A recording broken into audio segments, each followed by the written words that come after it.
Path of Exile is a fantastic and breathtaking game that offers a ton of fun gameplay and fast-paced action.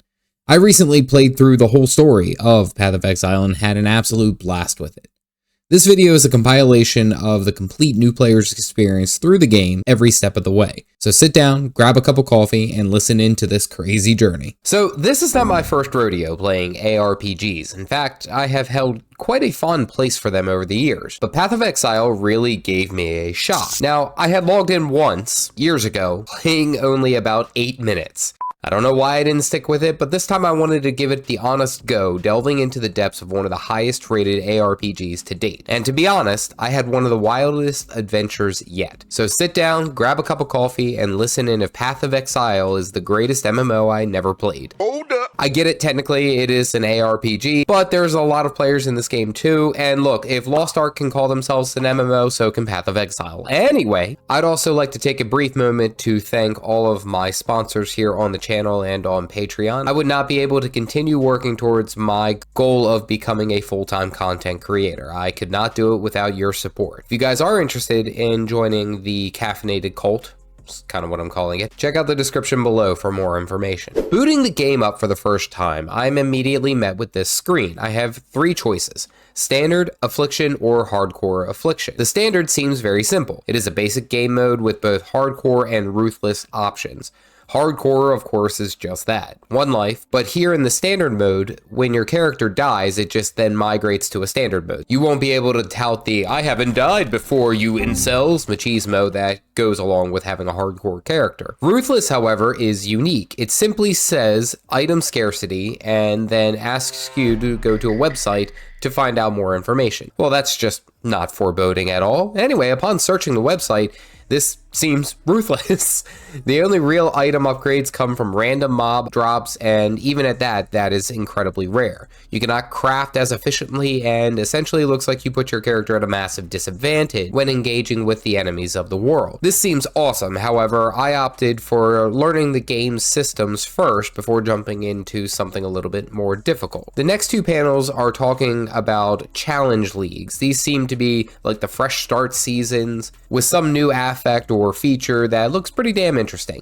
I opt for going for the normal affliction, where we must invade the Viridian Wildwood and cleanse it. I mean, little did I really realize that I'd be cleansing a lot of wood. Wait a minute! And that should not be misconstrued in any way. Okay, so now comes the pivotal moment, the choosing of my first class. I have 6 options sitting in front of me: Templar, Duelist, Witch, Shadow, Marauder, and Ranger.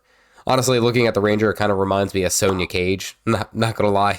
And I don't know why the Shadow is wearing black leather. Is that why he was exiled? I mean, after taking a few moments to look at all the choices, I basically am torn between the Ranger and the Templar. After reading the backstory, which is included on each of these classes, what could be a better story than a disgraced holy man in a toga outfit, redeeming the lost souls with fists of anger and holy light? Locked in, Caffeinated Dad the Templar, here we go. We enter what appears to be a shipwrecked beach with a dying exile trying to explain to me what the hell has happened. And then suddenly the body next to him springs to life and starts going to town on him like an all-you-can-eat buffet. I beat down the dead, and now here we go. So the initial impressions of the UI, this all seems very straightforward and very kind of reminiscent of Diablo a bit. Diablo kind of 3 and 4 mixed. Potion buttons, mouse buttons, hotkeys, and a mini map up in the top right. Personally, I like this. It's a clean setup. It's very simple. I can't tell you how often I see modern games try to be too unique by flooding their user interface with a whole bunch of add-ons, pop-ups, blah, blah, blah. Keep it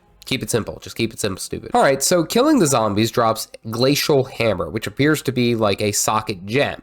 After I place it in my mace, I now have the ability Glacial Hammer, an ability that freezes enemies in place while bashing them. I actually kind of like this setup because it seems like the skills automatically populate onto my bar without touching them. And also, while this was happening, I'm also given a tutorial pop-up of what is happening and what you need to do. This is a fantastic touch. I don't have to go to any outside sources. I'm just given the basics, and here we go. And I also do like that you could socket your items with the skills that you are going to be using, so that's a nice touch. I proceed to find every dead body on this beach and beat them down with my frozen mallet. I always find it funny in any intro to an MMO or even an ARPG here is usually a naked guy running around beating things with a stick. But this time it's a man of the cloth. And peace be with you. And with you. Ooh, extra pieces be with you. I find a shield and some random armor that looks ridiculously clunky on me, not gonna lie. I'm reminded of someone who grabbed armor and literally it just looks like a barrel. Anyway, after murking some zombies, I come across some butt crabs that shoot sand. I guess? I don't know. Maybe they were trying to be unique here. I don't know. I kill a couple of these and then I level up. Oh, hey, cool. New talent level up. Let's just select this. Okay, open this up. Oh my God. Look at all of these talent choices.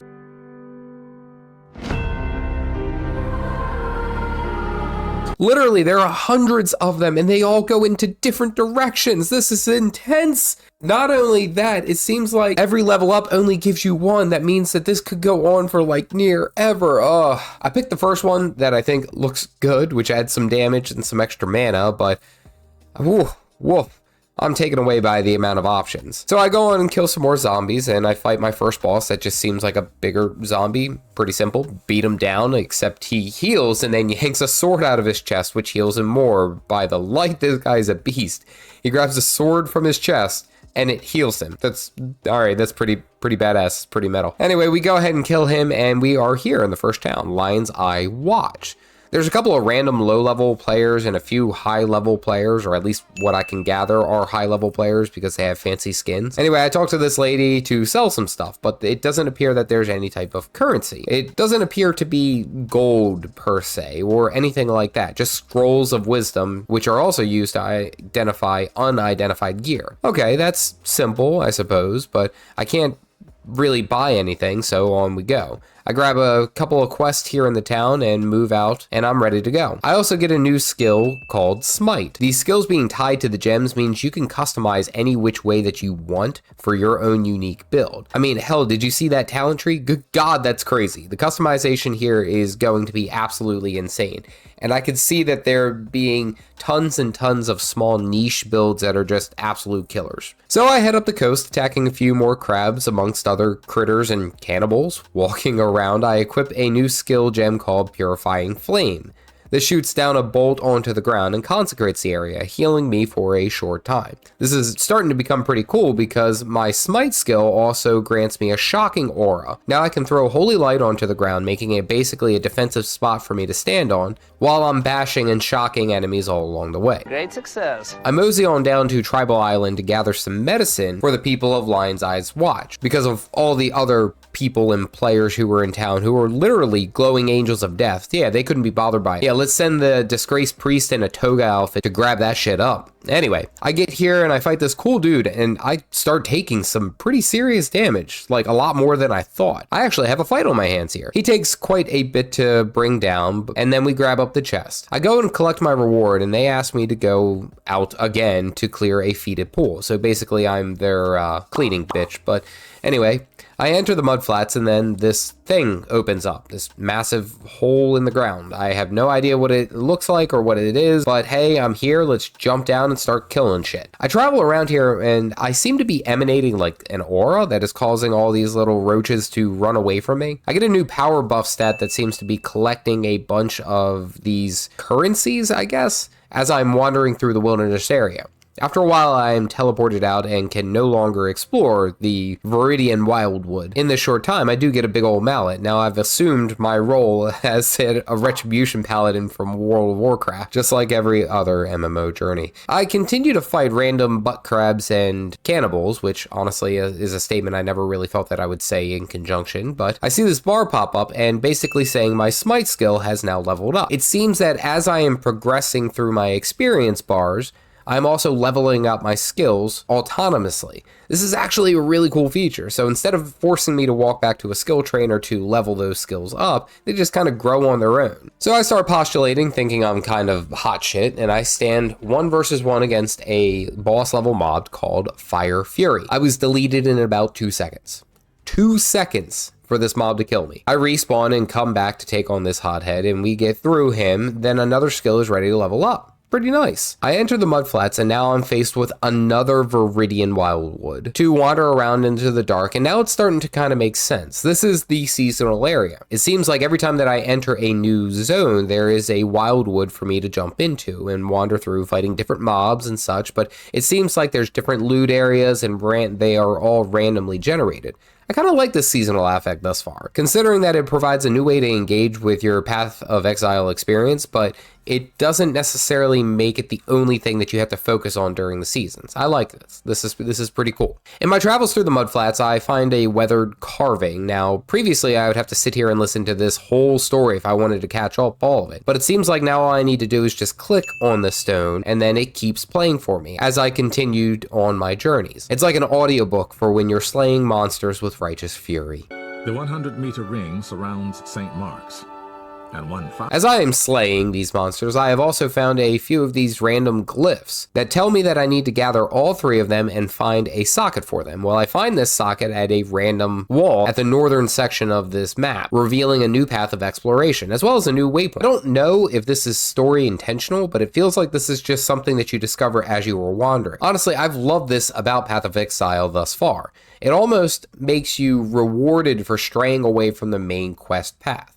So I'm trudging through this extra moist cave, killing all sorts of weird tentacle creatures that for some reason sing like Mariah Carey. Actually, they're both tentacle monsters, so I guess they have that in common. Mariah, don't sue me. I roll through tons of these cavern waypoints, occasionally getting attacked by a random crab that forms out of the water, and then I'm face to face with the boss of this area, and it seems like his name is the Dweller of the Deep, a massive crab lobster that can freeze me. I share with him the holy word of our savior, and I am greeted with a quest turn-in. I have saved the town from crabs. What did he say? Probably a better way to word that. Anyway, I'm given a whole bunch of skill gems, and uniquely, the one I like is Frostblink, which is a short-range teleport that freezes enemies all along the way. That's pretty nifty. I finally get to the Fetid Pool, which was apparently the quest that I was supposed to do. You know, the place that I was supposed to, except I keep getting distracted by literally anything. I have one mission here. Excessive carnage and extreme prejudice. A few quick kills and I collect my reward, and now I'm tasked with something new. Travel to the Prisoner's Gate. Listening to some stories while I'm working my way through this ledge, fighting skelly boys, angry goats, and hungry homeless people, I encounter a living totem that is literally shooting electricity from its face. Aside from the boss just being an angry version of Aku Aku from Crash Bandicoot, this fight was actually pretty awesome. There was a few different skills and abilities that he used that I had to watch out and move out of the way for without getting clipped or taking any damage. This is actually pretty damn awesome, especially this early in the game to have a boss fight that has these certain mechanics. And I can see this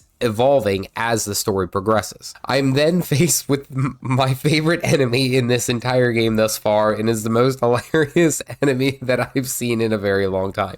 It's a literal skeleton torso tied to a wheel with a knife, and it's called a dread wheel. And it just fucking rolls at you trying to stab you. Holy crap. This was my favorite enemy. Oh my god, I love this damn game. This is it. That's what sold it for me. I'm one for unique theatrics and funny gameplay, but holy hell, this is just incredible. Anyway, throughout this time, I've started to run into a decent problem, and that is, of course, inventory space.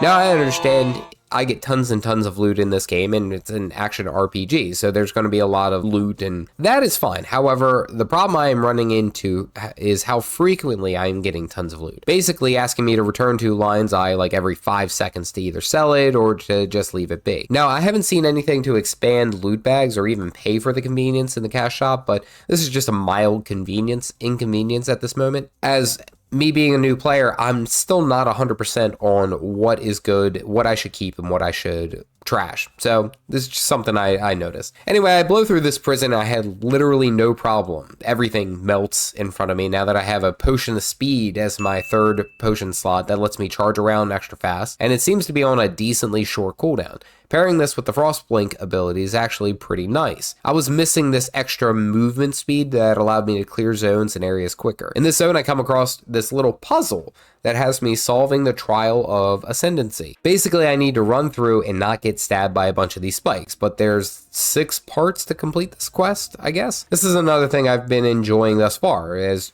just exploring. There's like all these little hidden small areas that you're almost incentivized to check them all out and explore the randomly generated zones. Love it. I get to the top of the Slayer, and then I'm faced dealing with Brutus, the Lord Incarcerator, which looks like an average guy after he's had too many Miller Lights, honestly. I share with him the holy word of my Smite Frostblink combo, and he falls to prayer immediately, realizing the fault in his ways. I get a big new sword that is absolutely devastating foes, of course with a new skill, Absolution, that temporarily marks enemies for a time. When they are killed while still marked, they explode, summoning holy minions that deal damage and strike foes with lightning. Now I am a holy warrior that is summoning holier warriors to smite the wicked for not showing up to church on Sundays. This is starting to get pretty damn good. After exploring for a bit, I find myself in the middle of this cave, belonging to Mervel the Siren. She seems unhappy with my presence there, so I'm going to spread the righteous word to her, of course. I meet the Siren and, do my virtuous eyes see a near naked woman before me? How dare she tempt me with this unholy sin of the flesh? Shame. Well, it turns out that she was just actually an evil squid lady, and after bashing her with my holy mallet, she falters. And my Templar drops one of the coldest lines right after. Holy crap, listen to this. A woman corrupted beyond humanity. I must cure this plague before it sickens all of God's creation. I find myself in a new town and with new quests and a few new NPCs, then realize that I have a stash and I start using them immediately. I actually love this, honestly. I have a ton of storage here because I'm starting to understand the important items and the least important items respectively, so I know what I can put in there and the other ones I can throw away. This is also pretty neat because then I can just store all my skill gems here, as well as other various loot without fear of losing it. So one of the new quests from the new town has me dealing with bandits. They tell me that they are causing issues by selling knockoff version of Celine Dion posters, and obviously this strikes me as an unholy abomination that must be dealt with brute holy force. So I confront the counterfeiter only to find out that he is simply surviving the concerns from other rival gangs. Also, his people have something wrong with them. They're all swaying in the same direction. Anyway, he sends me to kill Alira and bring me back proof of her death. Of course, removing the sinful from the world is part of my duties as a holy Templar. So I take this as a chance to smite the wicked. She tells me that Creighton is the problem and will double cross, but thankfully I will not be swayed by evil lies. And then, good gracious, my Templar drops another super cold line.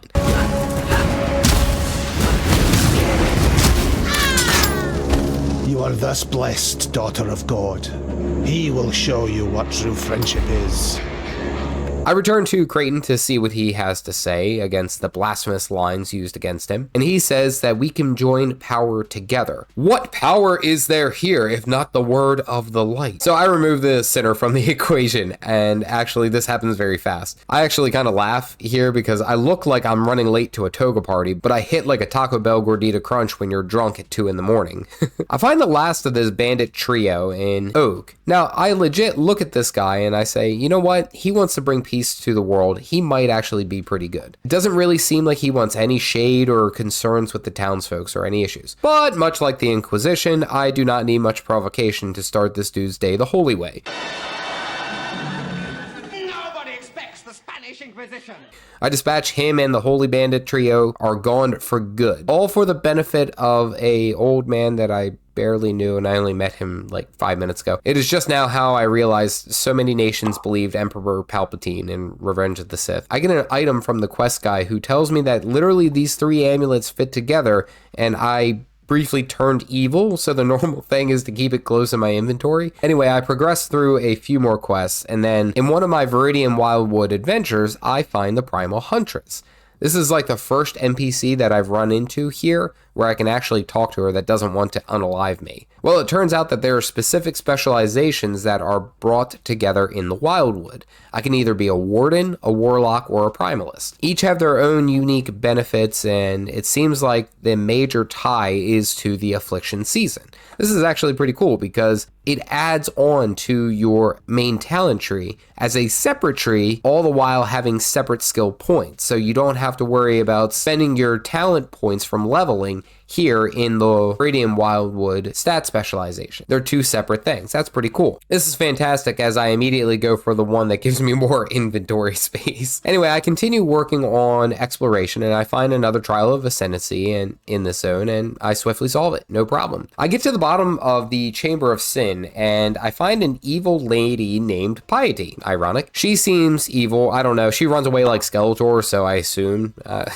Anyway, this lady stuck in a tree tells me that she was after the Baleful Gem, and after a short cryptid boss fight later, I find the Baleful Gem. This is actually insanely easy. I mean, like, I was expecting it to be a little bit more climactic, but anyway. I teleport back to town to get a few new rewards, and I'm just about the level, so I decided to also check out the menagerie, which seems to be like random boss fight areas where you take on multiple high-level creatures to earn a reward. This is also something that's pretty neat, but it's almost like a passive, you don't have to think about it feature, as in your travels, you'll defeat the monsters and this trapper will come up and grab them and be like, "Good show, chap," and then just leave. It seems like you could just fight them for inventory items later. That's pretty neat. Well, I think I have a decent handle on the game, and honestly, here are my thoughts. So, starting out in Path of Exile, it is fairly straightforward. Lots of pop-ups that inform you what these things are as they are being introduced to you, explaining why they are important and why you should care. This is a feature that is repeated multiple times through my little playthrough here,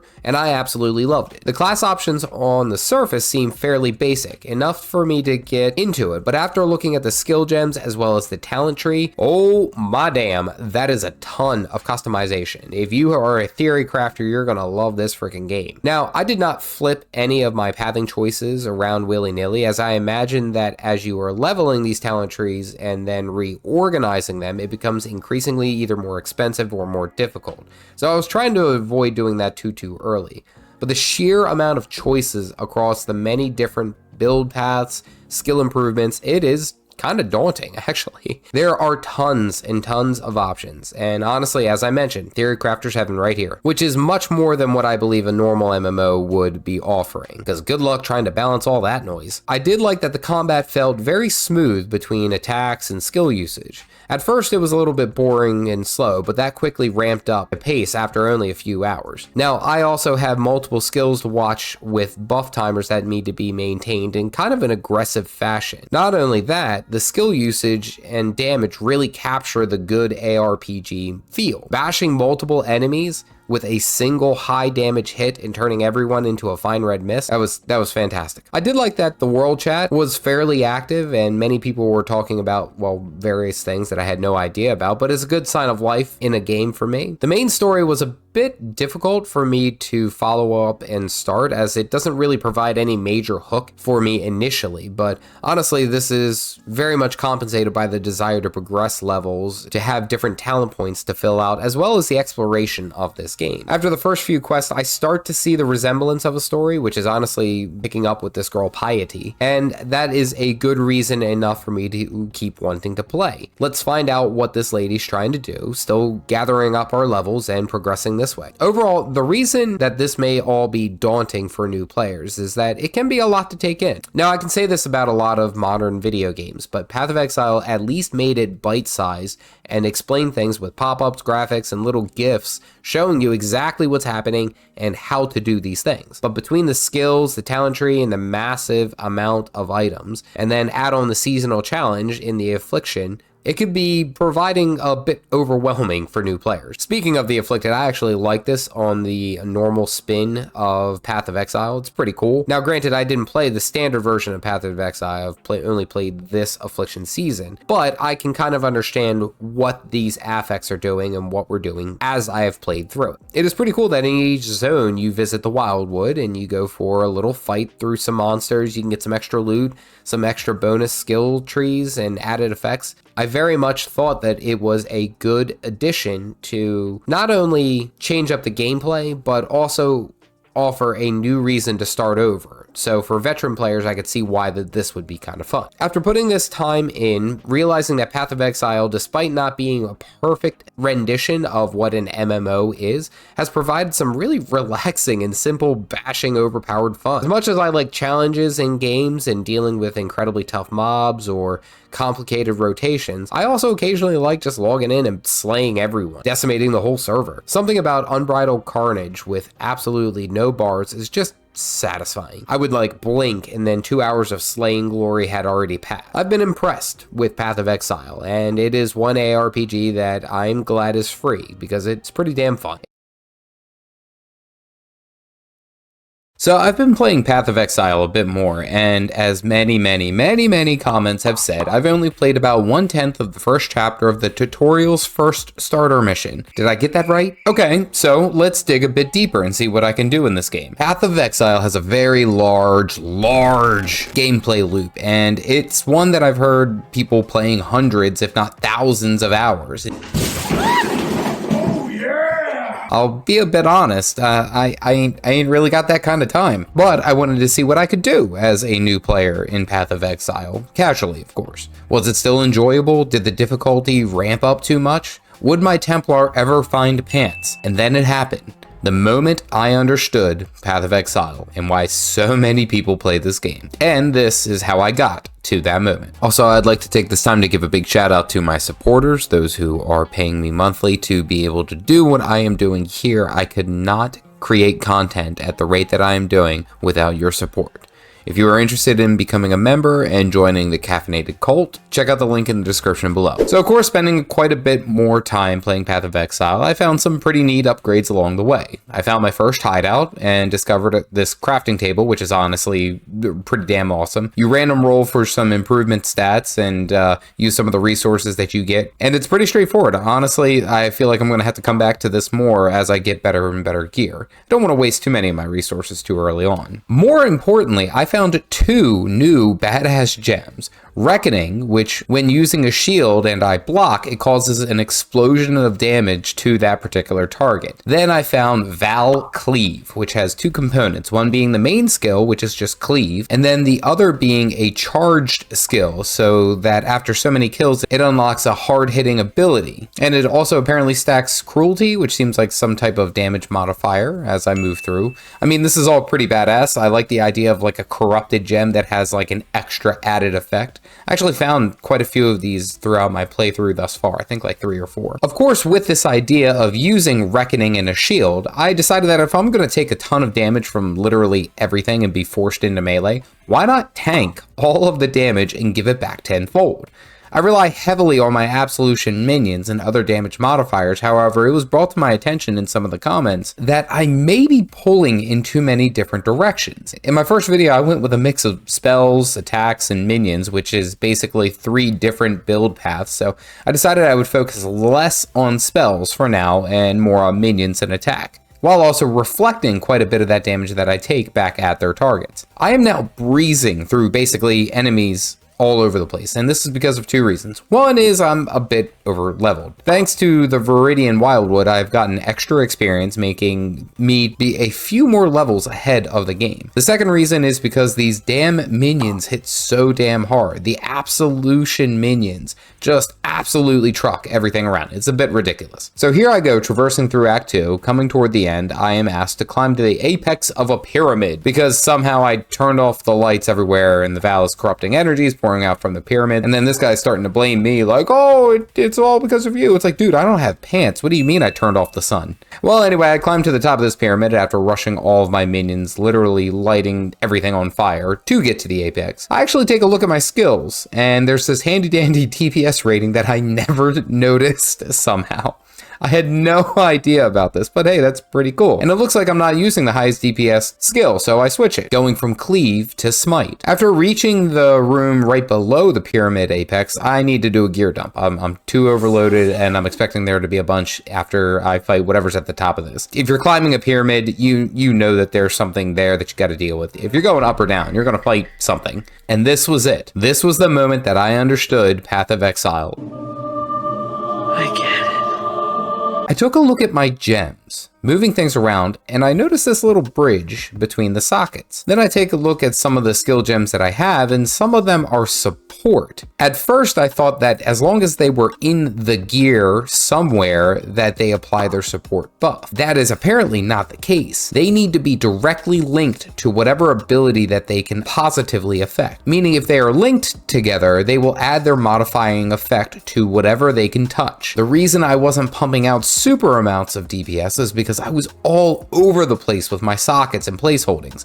You're a basic bitch. Like, I was legitimately pulling in too many different directions, and that's why it was tough. After reorganizing my stats to be more in line and where they should be, it clicked. Oh, now it's on. I start cruising through everything in my path even more. I don't even believe if I was on the same level as all these mobs, they would give me a challenge anyway. We are cooking. I crush everything to the very top of the pyramid to reach this point where all the dark energies are coming from. Dark altar, press the button. What's the worst that can happen? I activate it and out spawns this massive Legend of Zelda boss with goofy ass legs, and here we go. Time to go to work. I actually don't have too much trouble dispatching this guy, but I'm taking like no damage whatsoever. Occasionally a bop on the head hurts, but this is manageable. I finish up Act 2, ready to take on all the smoke. New town, new story bit, ready to take down Piety, this pain in the ass Inquisitor Whitemane ripoff. Venturing out, I find a new Val room and I get to work, but it doesn't really drop anything that I want to use. Some of the skills are cool, however, I think that I'm leaning away from dexterity builds. Like, I will include them,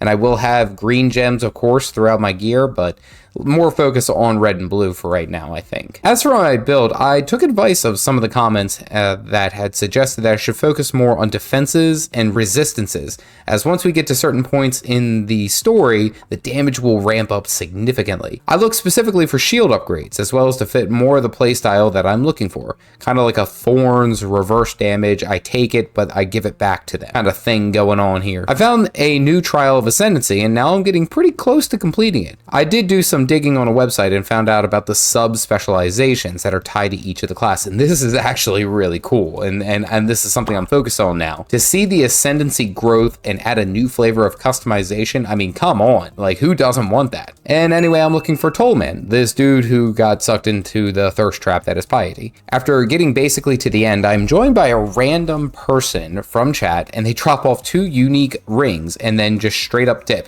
Here you go, you know, good luck. The rings are super strong, and I'm excited because this is, like, of course, a massive upgrade. It's probably going to trivialize even more than what I'm already doing, but hey, I'm here to have some fun. I get to choose between a few new aura gems that increase my damage dealt to enemies or reduce the amount of damage that I take from enemies, but it eats up all of my mana reserves, so that's neat, I suppose. I don't know if I have enough mana regeneration currently that it would be reasonable for me to sacrifice most of my reservation, but we'll see what happens. I quest through some sewers and then through a marketplace and come to the battlefront. Apparently there's a massive siege that's going on, and it's about to have a whole hell of a lot of holiness in it. After literally routing like this entire freaking army, I find a random ribbon spool. It's a quest item for something, and it's going where we are going. So you know what? That's pretty cool. So decimating some more army troops, I get to the Solaris Temple. I am literally assaulted by flying ribbons. Flying tentacle ribbons. Like one's named an assault ribbon. What the hell is this? Also, fully nude Michelangelo statues rush up and fight me, which is not for the faint of heart, because it also appears that there are fully nude women statues. Or at least mostly, I don't know, I'm not digging into it. I'm starting to think that this game isn't rated E for everyone. I also grab a quest that has me going back to Act 1 to deal with a pirate. I mean, it's not terrible, but anyway, we get to the top of the Solaris Temple and I talk to Lady Dahlia, which is also another scantily clad woman, but I think she might be a robot. Anyway, I go back to Act 1 to talk to this pirate who has asked me to find the Allflame and bring it to him. Being a good little errand boy, I do just that. And guess what the wanted criminal does? He double crosses me. I got no way. Yeah, he tries to unalive me. I don't think he realizes that I'm like 25 levels higher than him. Literally, my minions wreck his face super quick. I did like nothing after spawning the minions. It was incredible. I continue speccing into various forms of defensives as well as physical damage increases. I work through this warrior trait line and then start focusing on more health and defenses. It seems like I'm very overpowered here and doing quite a bit of damage, so why not make myself just unkillable? I work my way to the docks and lo and behold, look who I find. The Wish version of the undead Captain Jack Sparrow. This guy who literally just tried to kill me, well, now needs me to help him. Well, he apparently does just want to die the right way, so I aim to help him as the blessed man that I am. I bust my way through to kill off the leader of the besieging army, General Gravicus. And actually, for a general, he's not very strong. I mean, it's like a quick fight and then he's down. I expected more, but again, not to disappoint, my Templar drops another brutal line. Listen to this line. You chose the road, old friend. God put me at the end of it. Damn, that's rough. Oh, I love it. I hop through these gardens and find a fruit that is going to permanently kill our pirate friend, but it doesn't seem to work out for him, I guess. And cue another brutal line. The longer you run from God, Fairgraves, the more damned you become. Damn, the writing in this is actually picking up pretty well. All right, after all that, I am now hunting Piety and all of her shenanigans. I crashed through this entire place, literally finding hundreds and hundreds of gallons of blood, which is kind of odd, don't you think? Like, what type of sewer system does this have? You know, like, doesn't the blood coagulate? I feel like that would clog some... Anyway, a few naked girl monsters and a couple bloody boys later, I am now against Piety, this absolute hussy that's been causing such a fussy, and then again... Templar saying Templar things. Rest while you can, mistress of suffering. Judgment will not go easy on you. But like, damn, that's a cold ass honky. Now I am tasked with fighting the man who put me here. I say goodbye to my faithful minions. They have served me well, but I need to go all in on one aspect, and I decided it is best to keep my holy relic, but focus on counterattacks and blocking through reckoning. I lean heavily onto armor, taking very little damage and reflecting it tenfold. This is the way. While looking for this tower to God, I finished the last aspect of the Lord's Labyrinth, and it opens up now. I can start working on this apparently crucial aspect of the game where I can unlock this subclass. I didn't realize this, but this is going to be awesome. So I work my way through the labyrinth, taking nothing as far as damage. And of course, now that I have 2 movement skills, a dash and a leap, this is pretty cool. I move through this entire place no problem to fight Izaro? Bizarro? Izaro. I'm going to say Izaro, which seems to be like the big boss. He summons strong enemies and damage effects all over the floor. I can literally just face tank it. No problem whatsoever. I fight him and then he runs away. I guess it's a tiered boss fight. You have to kill him so many times. Okay, I'll play your game. I work through another portion of the maze to come to fight him again, and he gets some new abilities and harder hitting skills, but it really still isn't close to killing me. This area also has a bunch of other aspects similar to like traps and other issues that we found all over the place in the other trials, but now I get to fight this dude one-on-one. After a short fight, boom, he's down. Now I get to choose my ascendancy class. I get to pick between 3 subclasses, Guardian, Inquisitor, or Hierophant. Seeing as I'm already leaning heavily on the whole shield thing, Guardian is where I think I'm going to want to be. I picked this one skill that regenerates 100% of my HP over 1 second every 4 seconds. Now I take like little damage and I heal super quick all the damn time. Ooh, I'm ready. I'm ready for all the smoke. Now for the final task. Take down the asshat who sent me here. I cruise, leap, and crush over everything here. If anything attacks me, it immediately gets booted with my shield and reflected damage back at it. I am now dungeon crawling super fast. Leaps, jumps, movement flasks. This is exactly what I love about ARPGs. Just crushing enemies running through. I climb to the top of the Sceptre of the Gods and release someone named the Scion. I hope this won't be an issue later, but it seems kind of sketchy that it's just like a nod and off I go. Anyway, finally we hit the top. I get to wreck the jerk who put me here. He sends all of his minions, all his corrupted, terrible creations, and it seems like some of his friends, but I am face smashing everyone, as it is time to take down the High Templar. He starts shooting like all these sorts of beams and ghost lightning bolts, I don't know, but I take nothing in damage. He gets the beat down and I think it's over, but then he morphs into some type of Resident Evil boss, and oh, you best believe that the Templar drops the sickest line that I have ever heard in a long, long time. By exiling me, you were my Genesis Dominus, and now here I stand, countless miles and murders later, honored to be your revelation. Act 3 complete, Piety dead. Oh, it's a good feeling. All right, so let's go ahead and talk about the new growths and chapters that I have found during this ascendancy. So in this portion of the journey of Path of Exile, I really started to understand the game a hell of a lot better. Like a lot better. The biggest hurdle that I mounted was understanding the linking of socketed gems and how effective they can be depending on what I put together. That alone gave me a 50 to 60% increase in damage, which was incredible.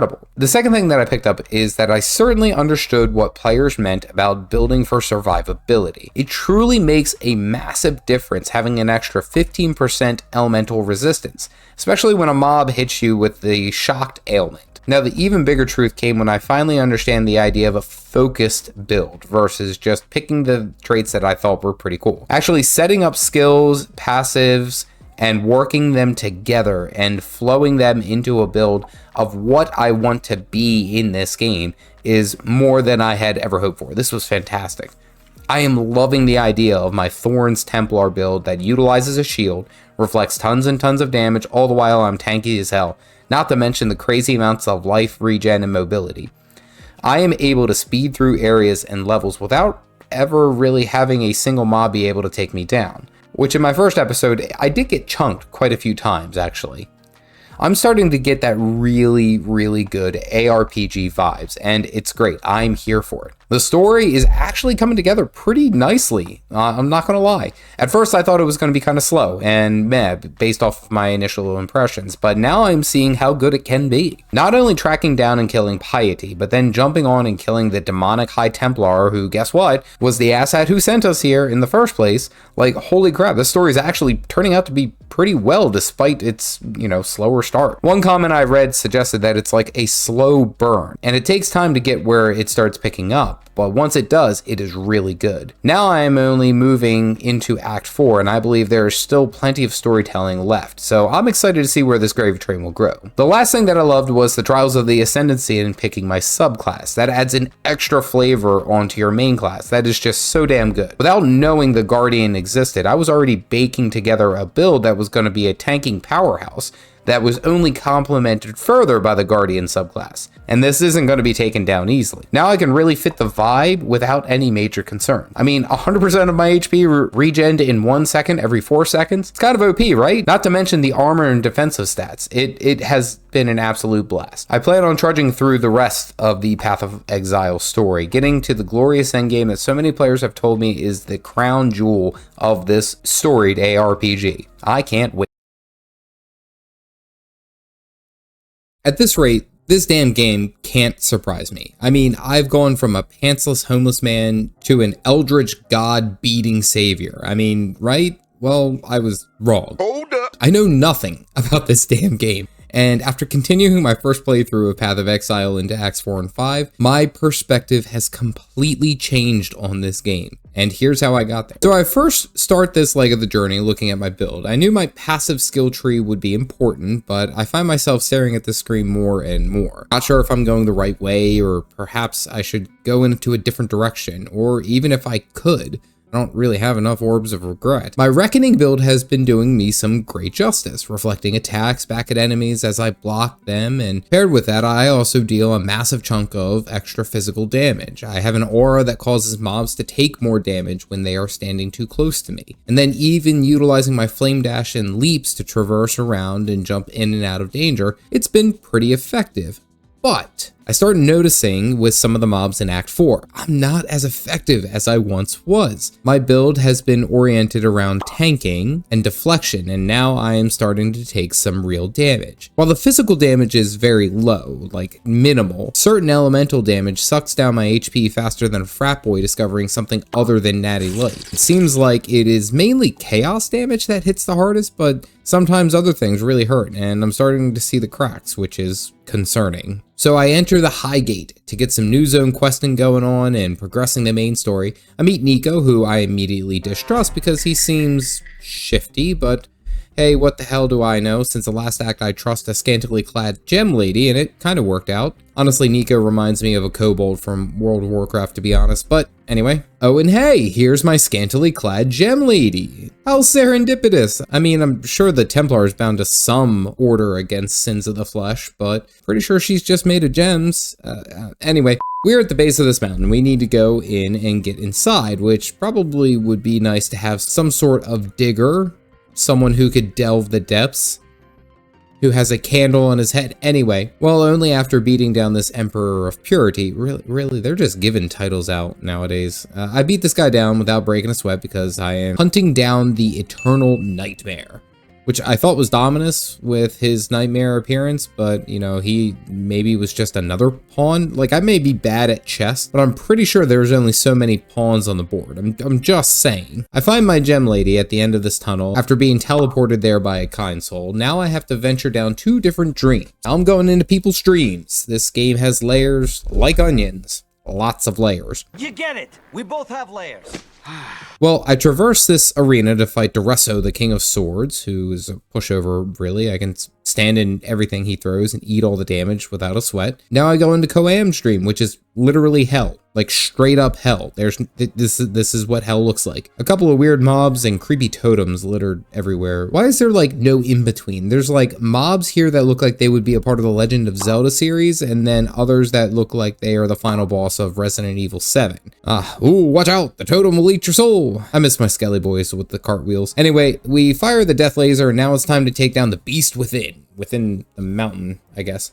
Boom goes the dynamite. Now we have a name. Malachi is the asshat we are here to kill. Again, but I can't help but think that God sent this Templar down the path through the bowels of hell just to purge it. Dante's Inferno, anyone? Such a damn good game. We progress what I believe is to be just the actual bowels of the beast, because everything in here is fucking sticky. And lo and behold, look who I run into again. Piety. At this rate, I am like the Grandmaster of the Piety beatdown train. Every time I think I'm done with the Scarlet Crusade BS, you keep popping up. I'm getting kind of sick of you. How many times do we have to teach you this lesson, old man? I love the young people. Anyway, I smack her down and she's telling me that she wants to parlay. She actually wants to help me. She's been controlled by Malachi, so another pawn on a pawn. I swear, these pawns are like the pawns from a chess game in Ohio. We grab some organs like we were snatching up discounts on a Black Friday sale, except a lot more morbid, and here we go. Okay, so Piety is joining us on top of... Wait, what the hell is that? Anyway, Malachi shows up, and now I understand where Diablo 4 maybe got their lazy Lilith design from. Aside from a few tentacle grabs and a couple of bashes, he's not really doing anything but tickling me. He turns Piety into an abomination, and I think a little bit too much into this at this point. I'm like, oh, maybe I get like an extra achievement if Piety lives through the fight. Well, it turns out this is incorrect. You have to kill her to break a shield. So much for unique achievements. Well, I repeat this cycle a couple of times, and then he just straight up impales her like Korean style pot sticker before disappearing down the booty hole. Piety takes a moment to tell me how she doesn't regret anything and how she's going to go find out if my god is real or not. Cue the Templar line. No need, Piety. Just you go and see for yourself. So the second phase of the Malachi fight is a bit more hectic, with things actually hurting slightly. Some of the abilities are eating up like 10 to 20% of my HP, but nothing crazy. Also, while I am here, I'm seeing people die on some ladder, like they're on a ladder. I suppose that's like the hardcore leaderboard ladder. I should probably look into that. Well, I smack him a few times and then he gets sucked into his own self portal. All I can think is like that video of a poor crab who got sucked into a pressurized pipe deep undersea. Act 4 complete, fairly simple, uneventful, honestly. I mean, I think I breezed through this one, only dying like once or twice, maybe because I didn't react fast enough or I wasn't paying attention, but little did I know that this is where the story gets so damn good. I am told now that I'm going back home, away from this island hell of Raycrest and back to Orieth. I'm probably saying that wrong. I have cleansed the nightmare from this lamb and redeemed myself to some degree, I guess. I take this time to swap out some of my skills, specifically picking up Molten Shell,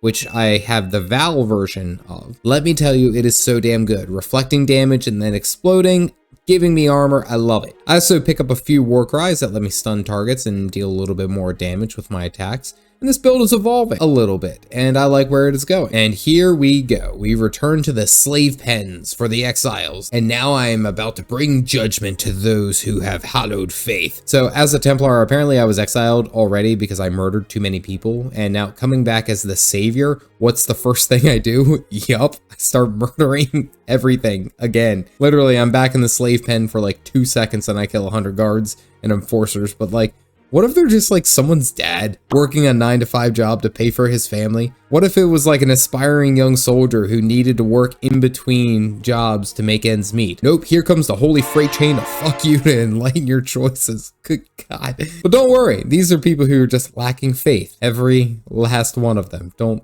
think about it too much. Anyway, I am cruising through and I fight this guy, Mind Might. And the only reason that I bring him up and even show a clip of him in this video is because his dumbass has a health regen so strong I can't kill him. I can't. He can't kill me either, so we just end up wet noodling each other for a while, and this is, it kind of pisses me off, but that was the first time that I encountered that, and that annoyed me. My talent tree, I work down to Aggressive Bastion, which basically gives me more damage while I am using a shield. This is a second shield-oriented skill tree that I have, but this one is focusing on damage, so it's a pretty decent damage increase. So we bash through and boop the Overseer to gain access to the Overseer's Tower, New Town Hub, what? So basically, I find out that all the people that were in the Templar Order are corrupt, which is kind of wild because I'm a part of the Templar Order. I like how now I'm redeeming the less faithful. Well, it's kind of weird to think about it too, is because it's like, maybe I wasn't really that bad of an exile. I just kind of was thrown to the side because I was a terrible person. I don't know. Now I am redeeming the less faithful while dashing and leaping through tons and tons of mobs. I steal the Eyes of Zeal, which I really do hope isn't this dude's eyes because it's kind of grim. I mean, I guess I fought like the literal definition of Satan, maybe? Anyway, I get to this courtyard and I'm jumping through, killing troves of enforcers, reminding myself that they're just not faithful. Don't worry. That is why they're suffering. They're just not faithful. I helped Nico find some gold. I don't know, I skipped through that part too fast and I died in there anyway. Well, I get into the Templar courts and lo and behold, I am now hunting the High Templar Avarius. But listen to this banger line. I vowed before my brothers that I would return, and so I have. Like, where did they get the most badass voice actor for this guy? Good gracious, I love it. So I keep my vow and I come back for my brothers only to actually kill all the ones that I find. I actually kind of feel bad for this one. Like, I can't believe they're all corrupt. You know, maybe there's a couple that aren't. Well, dashing and bashing through the old Templar halls, I legit find this kind of hilarious. Like, I'm walking up to these doors, opening them, and having 30 guys in full suit, battle armor, ready to fight, just standing around. I mean, it kind of breaks the immersion, like 20 grown men just standing there. Like, doing what? I don't know. We're just waiting. Great. Stuck in an elevator with 5 guys on a high-protein diet. Oh, word. Dreams really do come true. Well, I get into the inner depths of the Templar Order to the Chamber of Innocence, where I meet monks and other holy beings, which, I'm not gonna lie, kind of feels like a conflict of interest. Like, these were my brothers, right? Maybe so? I don't know. I've killed about 2,000 people in the past 5 minutes, so I guess it isn't all that bad. Well, I found the Sanctum of Innocence and the High Templar, the leader of our apparently corrupted order, or well, what's left of them, I don't know. I did murk a bunch of them. Here we go, we start the fight, and the first thing I have to say is that it is so damn cool. Like, he's casting holy magic spells, big hits, burning us with fire, summoning constructs to do his bidding with little light beings peppering me from a distance. It was much better than I expected. Oh, but I kill Avarius, and it seems like he was just a puppet, and inside of him was Innocence, the God Emperor of Eternity. Like, okay guys, seriously, should I even be killing this dude if he's like the God Emperor, or and he's like the embodiment of innocence? Hello? All right, well, this fight goes up a whole nother notch. The music, the atmosphere, oh my gosh, everything about this was great. Tons and tons of things to dodge, lots of heavy hitting, damaging effects. AoE constructs, again, this fight was just so damn cool. I love the pace too, because it feels like it is really a true raid boss with its difficulty. He channels a holy beam of light that dashes through everything. I lay a beat down on him and get him to about 35% through his last little mini summon phase. And here we go, it's time to bring this dude down. He summons multiple massive constructs and he really starts doing some serious damage. Like, I nearly die within about like 2 to 3 seconds because of these little lightning bolts and all this extra damage coming from a whole bunch of different places. It is getting chaotic, but I land the killing blow. And this is exactly where my perspective changed on Path of Exile. It was in this moment. I saw the complexity and the intensity of what this game can offer, and I'm only on Act 5. Up until now, it was fairly easy, nothing crazy. I'd be able to face tank just about everything without concern, but this boss gave me a run for my money. And I literally shouted, yeah, when I killed him. I don't get video games often that can make me do that or make me feel that way, but it was amazing. So Sin, literally the embodiment of sin, I'm guessing is the brother of Innocence, comes and tells me that I still have work to do. Well, you know, because I killed Innocence, which means that Innocence isn't in the world anymore. Conflict of interest. Anyway, we get this cool cutscene that shows the statue that we have been worshipping and staring at this whole time is actually the ravenous god Kitava. Like, what? My first final boss of an act was like super simple, guys. Now I'm fighting like a literal god. Okay, Wow. So I step out to find the entire city on fire. Everyone has thrown their hat into depravity and all they care about is malicious void energy. Cool. These guys have become all devil worshippers. Now I'm looking for the sign of purity, which seems to be something that will help me fight the ravenous god of death. What I need to do is apparently casket rob the first Templar. Excuse me, I don't think you'll be needing this anymore. I need a skedoodle on top of this cathedral, which has really convenient roof access. Actually, odd, but I bashed through some of these guys and here I am standing at the cathedral apex. So I pitch my tent for all the world to see. Wait a minute. And out of the top of this cathedral comes this giant angry statue. Okay, pretty straightforward. Dodge this, mitigate this, holy beam that. Then out pops this monstrosity. And I nearly get one shot because I'm not moving out of the way of mechanics. So I'm looking at this because this is pretty cool. All right, serious mode.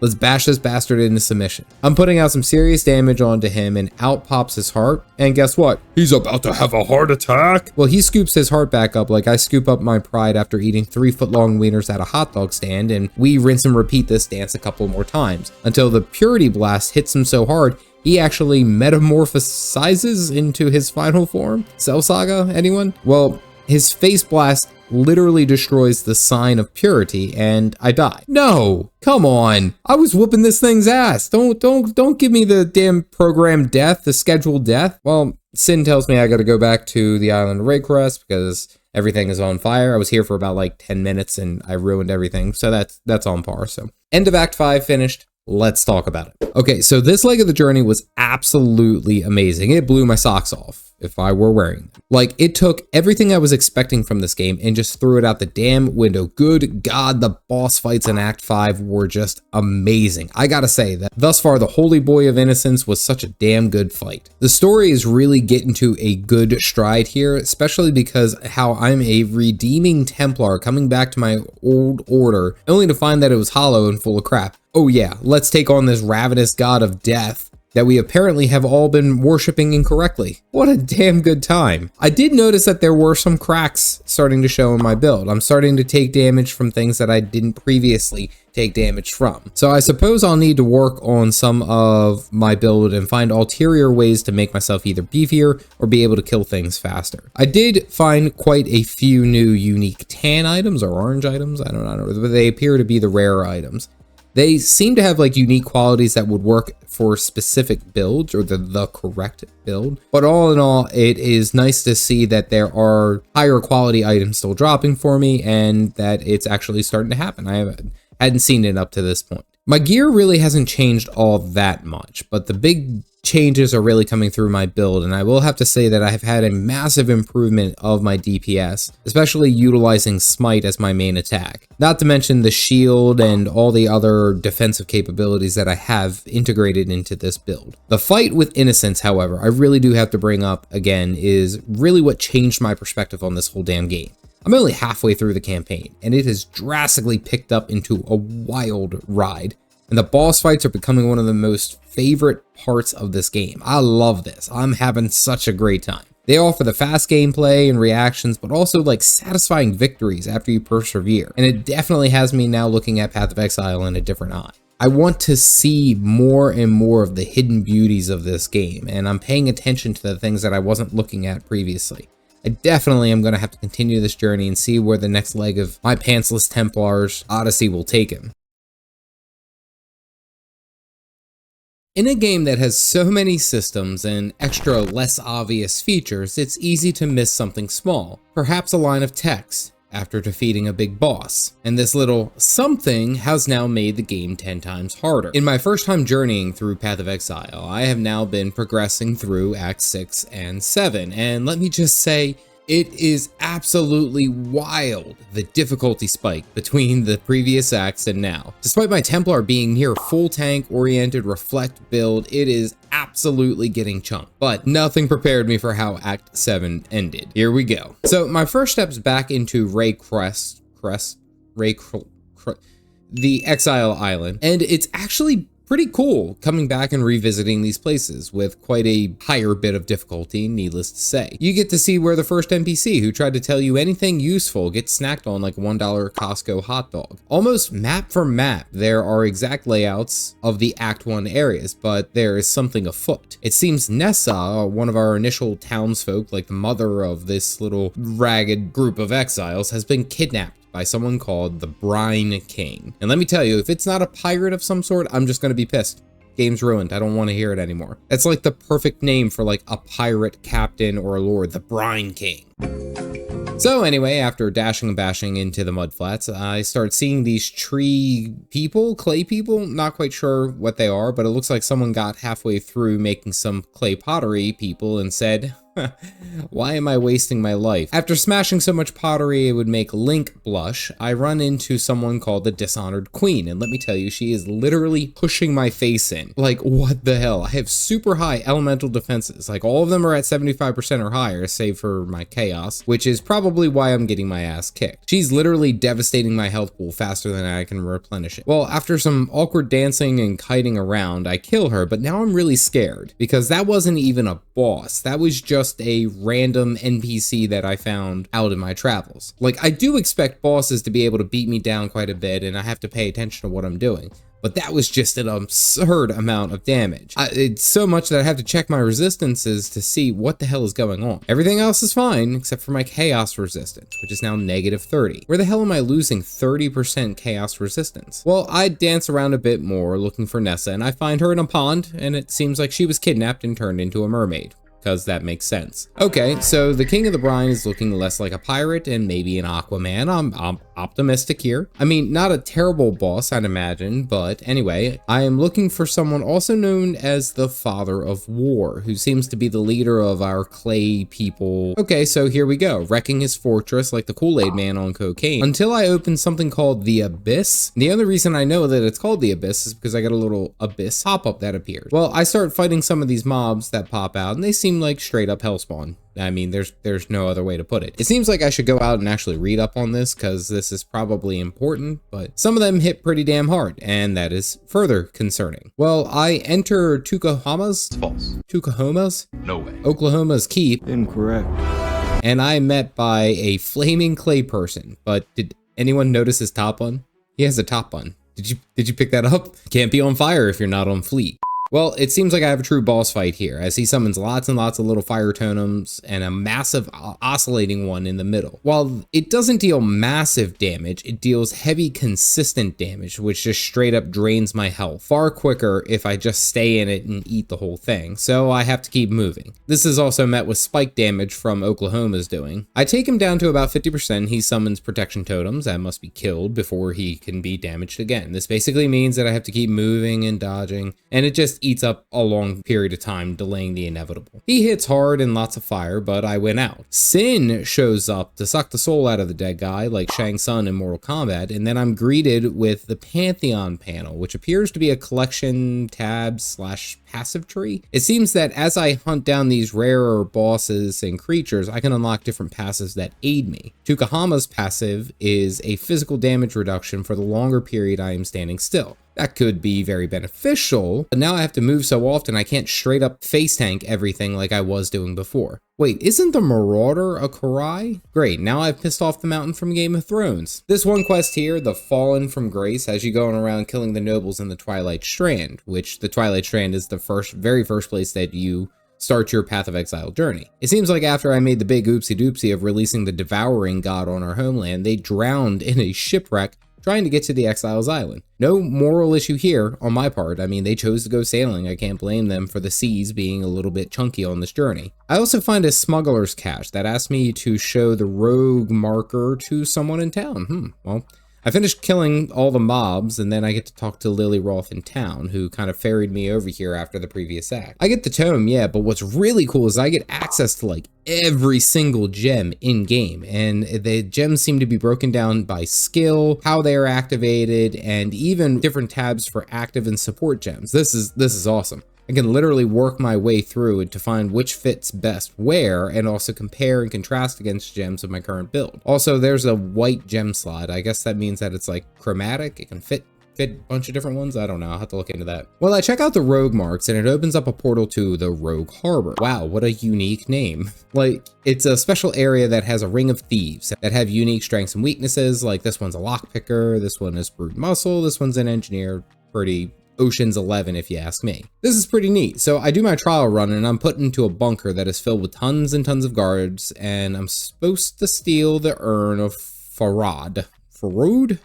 I'm gonna say Farud. It looks like a Farud. We're gonna call him Fred. I open a couple of these chests and get a ton of good items and loot, but my alert level goes up and it keeps going up higher. So it seems like I can only open up so many things before pissing off everyone. It seems like the guards don't make too much of an issue as far as raising alert levels. It really falls down to me just opening random chests and going all the way through there. I work through here guarding my lockpick buddy so he can open up the secure repository. But I will say that now that my alert level is like nearly half, I start getting nervous. I'm not the stealing type, the high risk, high reward type.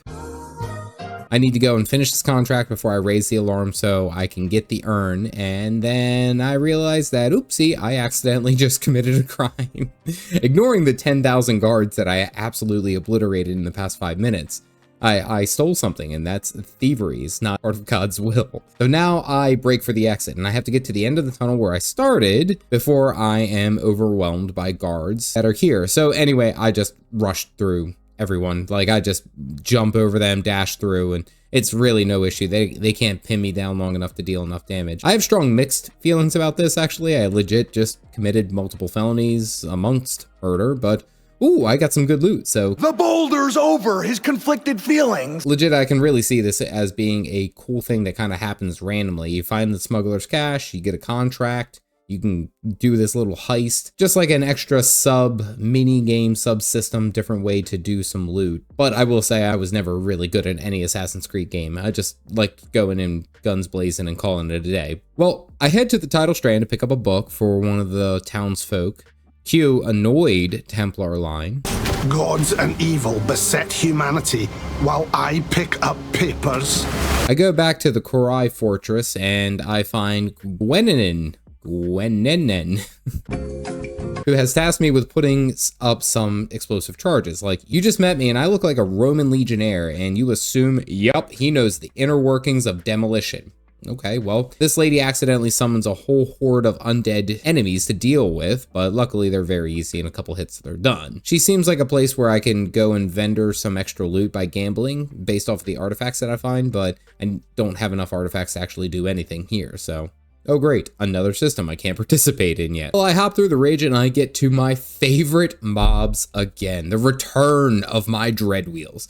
These beautiful, hilarious skeleton bastards on a cartwheel. Like, I love these guys. Literally all he is just a skeleton torso with a knife on a wheel. It's fantastic. That's epic story writing right there. I jump my way into lower prison, but I have to step back out of town to get shield charge instead of flame dash. I mean, aesthetically, let's be serious. If I'm focusing on a shield as my, like, main vibrato of this build, I might as well use the damn shield. While I'm looking at this, I also explore the different options that I have and reorganize my build here a bit. No longer for the teleport, but a decent distance charge. I think this will work amazingly. I enter the Viridian Wildwood in the prison, and let me tell you, I get smacked hardcore by these cultists. Like, I am taking absolutely absurd amounts of chaos damage that is coming through, and I have no real way to counter it. I mean, I'm already down 30% from killing Kitava. Thanks, chat, for explaining that one to me.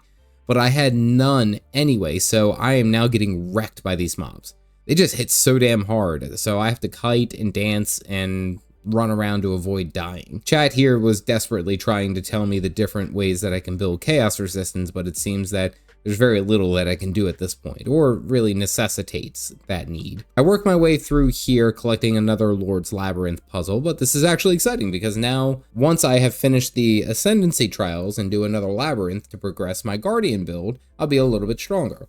Although I've been informed that my choices were not good initially. I'm working through this prison, and I find this weird thing called a delirium. Like, it's a weird fractal stuff. Not quite sure what the hell this thing was, but I step in, and now I'm cursed. Very little is mentioned about this, but tougher enemies spawn for a short period of time and then it goes away. So while I'm smashing and crashing through all of these different maps, one of my chat members explained something that helped me out significantly, and that is the difference between increased and more within the game. So apparently increased, anytime there's the word increased, it is additive damage or increased effect, so adding that effect. Whereas more is a multiplicative effect, so multiplying how hard I hit or what have you. Thank you, Cade Leo. So I look at some of my damage and how my gems are, and I don't have many things that are oriented around more, mainly just increased damage. With the new mace that I received, I move things around with the help of chat, of course, switching some of my damage, especially for Smite, from physical to lightning using a support gem. Smite already does quite a bit of lightning damage anyway, so this seems to be helping out a lot. Now I'm on top of this prison and I have to kill Chevron. Chevron? We're gonna go with Chevron, who looks like a sentient sundial, and Brutus, who is cleverly named to be exactly what you would think, a very big, strong brute. But I remember these guys. I've seen these. I definitely remember seeing this stopwatch lady. She was one of the 3 people holding Satan's organs inside the beast. Geez, they recycled the hell out of her, didn't they? Come to think of it, isn't Brutus the prison boss from like way back in Act 1? Well, he's back, or kind of. She's really leaning into that Dr. Frankenstein lore, isn't she? Well, the dance back and forth, I beat them into a bloody holy pulp. The Chevron lady literally absorbs herself into Brutus to like some sort of sick Leatherface beam, I don't know. And now I have to fight him, or them, again. A bit bop and a boop and we win. No stress here. Singh comes down to do his Slurpy Glurp 9000 and we have to pay attention to Malagos? Is this foreshadowing? All this time I am actually finding better usage and shield charge, sliding and dashing through groups of enemies and hitting like a Mack truck on most. I'm able to nearly one-shot most groups of enemies if I land it. I also have been aiming for a new goal in the Fire Mastery, which is offering ignite chances as well as increasing my stun threshold. Since I have spec'd into mace support, basically, I can do quite a bit of damage when I stun enemies and cause them to ignite when they are hit. This is pretty awesome considering that now the Fire Mastery is flowing together with my Mace Mastery. Exciting stuff. I also take this time to drop Ruthless support in favor of multi-strike support, which seems to be hitting a hell of a lot harder and faster for that matter. Nessa gives me a flag to burn to summon a pirate. I'm sorry, breaking lore here, but why the hell am I not questioning our old friend at this point? She's literally ushering us to something as quickly as she possibly can and giving us all the tools to get there. Why would the Brine King allow her to help us? Also, I don't trust fish people. They tend to be slippery. That's a real knee slapper. Anyway, I bash through Maryville's old caves and help Ironheart capture some monsters, and I will never see him again. Like, I probably should go see him again, but I'm just not feeling it, Chief. Well, I go sand skating down this beach and I find a lighthouse where now I have to walk these fuel containers all the way to the lighthouse for them to work. Guys, come on. I'm able to summon like holy lightning and fire. Just light the damn beacon on your own and call it a day. I have a feeling here you guys are making things too complicated. After the beacons of Gondor are lit, here comes this ship out of the mist like Tokyo Drift style, just crashing into the shore. And this guy's gonna take me to go to the Brine King's Reef. Okay, let's go, big boy. I get through the reef, jumping up and through everything to get to the Brine King's throne. Oh, and here's Nessa. She's actually looking more like a squid. And she's happy to see us. Oh, it turns out that Nessa was just the giant damn crab the entire time. Oh my gosh, who saw that coming? Overall, he's not really hitting physically hard. It's really when he does his water bubble that seems to deal damage back, I think. It's like reflecting damage. Nessa comes out of his face and draws the water closer, which literally he could probably just smother me. Just completely cover the arena, drown me, and oh, okay, well, thinking too much into it. And she starts summoning lightning strikes, and my dumb ass thinks that I'm supposed to collect these to like push the water back to the outside of the arena. So I eat 5 or 6 of these intentionally when I realize, oh, I'm not supposed to do that. Good gracious, I am done. We repeat this a handful of times and I get the win. Sin eats the crab cake, and that's one of the major gods. And I see that there are 4 here, so that leads me to believe that there are gods at the end of each act that I have to kill, and I will get a different pantheon buff. The Brian King Pantheon makes it so I can't be stunned if I have been stunned in the past 2 seconds or I've blocked an attack that was stunning in the past 2 seconds. That's pretty cool. Act 6 complete, sanity intact. Also, by the way, it seems like chat was scared of my build because I was intentionally collecting those lightning bolts, and apparently they nearly one-shot most of other players' builds. I move on to the next zone, but I had to go back and deal with the Puppet Mistress. Apparently this was something that was to give me an extra passive point, so let's go smash and grab. I need as many passive points as I possibly can. As I am leveling, I am starting to put more and more points into elemental fire damage with weapons, which is just being converted into lightning damage because of my gem. It's a feed-forward system, I think. So I entered the spawning ground, and that's probably not a good sign. I hate it when things are, oh, it's a spawning ground. You know, there's lots of little critters in there. I start smashing some of these small spawning pools, and out pops a giant spider poison lady. Cool. Great. I love it. Most of her abilities don't hurt, but this one on the ground absolutely wrecks my HP. Legit, it's being sucked down faster than a milkshake when the boys come to the yard. So after dancing around a bit, I get the kill, and it seems that it's another minor god, and I almost missed this one. Her power gives me an improvement to my flasks, which might be something good later, but I feel like I don't use my flask status often right now, so I'll keep that in mind. Now my main target is Malagaro, who is another one of the organ donors from Act 4. I'm really trying to avoid the "how many times do we have to teach you this lesson, old man" meme here. I really am. But I find another one of these delirium things, and I still have no idea how this works. It goes for a minute, maybe less, and then disappears. Not quite sure what to do there yet. Perhaps I keep fighting and I stay in there longer as I kill more enemies? I don't know. Well, I skip to the Fell Shrine area, and oh hey, do you know why they have fences around these graveyards? Because people are dying to get in. Ha! Well, I find the crypt because I'm looking for Malagaro's map, which I'm surprised that there aren't more maps in use around here. Like, where are the cartographers when you need one? I find the map, and now I need to go to the Chamber of Sin, which sounds too spicy for my pure Templar body. I also have this quest that has me hunting Gruest. I'm gonna say Gruest. It's really starting to seem like all I'm really doing is just going back through and killing all the people from the initial acts, but apparently he's possessed by one of the minor gods that I apparently have been hunting. Like, I killed innocents by luck, and they're like, yep, we need you to be a god hunter. Well, I crashed through the Chamber of Sins, and I found this crazy device that apparently takes me to an temporal incursion. This takes me back into time somewhere. Not quite sure what the hell I'm supposed to do here, but I guess I enter and I find out. And I'm in this incursion for maybe 15 seconds. I don't know, which is about average time for me. Ooh, self-burn. Those are rare. And then I'm kicked out. I killed a couple of mobs, and it seemed like it reset the timer, but I still get kicked out, and Avala says, oh, you did a good job. All right, this is starting to get too real, guys. I find Silk, the hunter, again, from Act 2, and he seems really interested in the spiders, which is very concerning because I hate spiders. I hate them. I hate them. He wants something from Malagaro's sanctum. Black venom. That's not foreboding. It's going to be spiders. I know it's going to be spiders. Well, I scoot across Malagaro's sanctum, which to be more akin to like the beast inside guts that one time, but that may be just me. The mobs here hit stupidly hard. I'm not going to lie. I don't even know if they have chaos on them, but they're just wrecking my face. I'm not as durable as I once thought, it seems. Well, because I'm a dingle, I missed the entrance to Malagaro's workshop, but that's okay. I totally love exploring whole maps every single time I engage with one. So I find Malagaro and I start beating him down and his constructs as well. Oh, but don't worry, he's an artist. I can't tell if he's doing like chaos damage, but I'm not really taking much in terms of damage from him. Simple fight. I kill some of his creatures and then he's dead. We get the black venom to Silk, and now of course he's talking about great deeds and how his queen will award him. It's gonna be a spider. I freaking know it. I hate this game so much right now. I enter the Chamber of Sin level 2 and I go into the Wildwood to fight some of the creatures, and I find my first damn near true one-shot.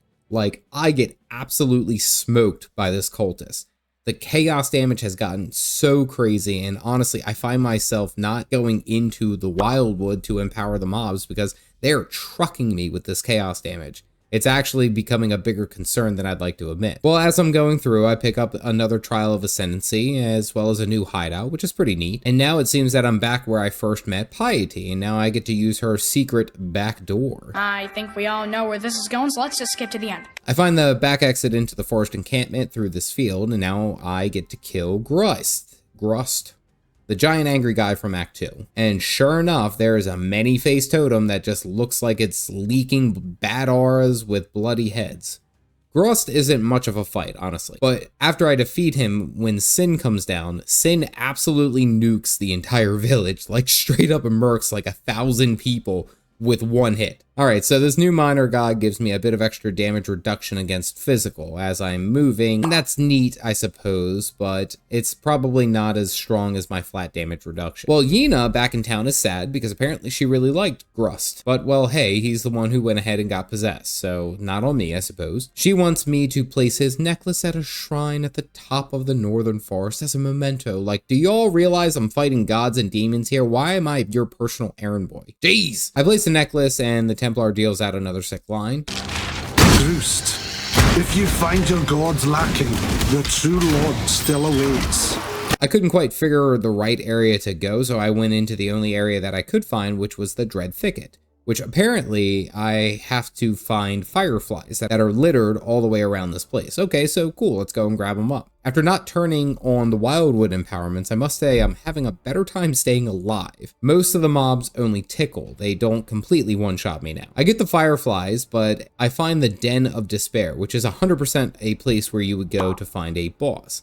Sure enough, I went in there to fight Gruthuckle, Mother of Despair, which looks like an amalgamation of a bear and an elf, but more shadowy and angrier. A quick dance back and forth, and Sin somehow enters into a ceiling of a subterranean cave.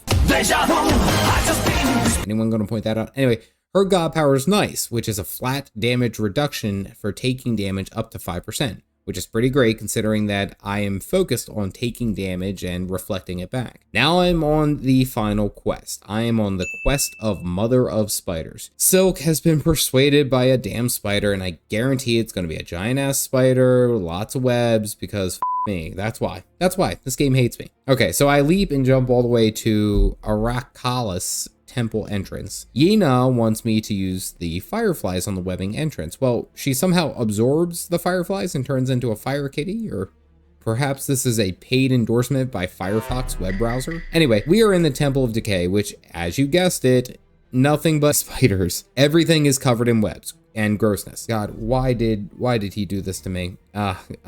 Okay, so I'm smashing my way through all these 8-legged freaks to find Silk and Arakali. The deeper I go into this temple, the more these little turret guys, these guys who are sitting off to the side, hurt. They are firing projectiles that are like chipping my HP away so fast. I dash all the way to the bottom to find Arakali's web, which sounds like a spider boss, and there is Silk trying to get married to a massive spider and have babies with a massive spider. 4 seconds into the fight and I nearly get deleted. Chaos damage. Of course. This fight is pretty damn cool, actually. There's chaos beams shooting all around, spiders spawning on the floor, and you have to smack them while I am also moving not to get caught into the webbing, which is slowing me down on this super mobile fight. Well, I eat some chaos damage and get her to 50% after fighting all of her creations, and then she straight up goes up to Silk and eats him. Literally just nommed him to death. She also now has his head on a spike on her head. Well, she gains some new abilities, but the hardest hitting one is the Gatling gun, where she points in a direction and just starts blasting. Good God, this hits so hard. She's also summoning chaos orbs that seem to pass through without causing too much trouble. I wasn't too worried about that. But between being gunned down and slowed down, this is a very intense boss fight. I almost leap straight into my own death, but luckily I'm just tanky enough to survive. And after some more dancing and dodging and sweating, I'm sweating so damn much here because holy crap, she hits so damn hard. Yena is also doing something. I don't know. She's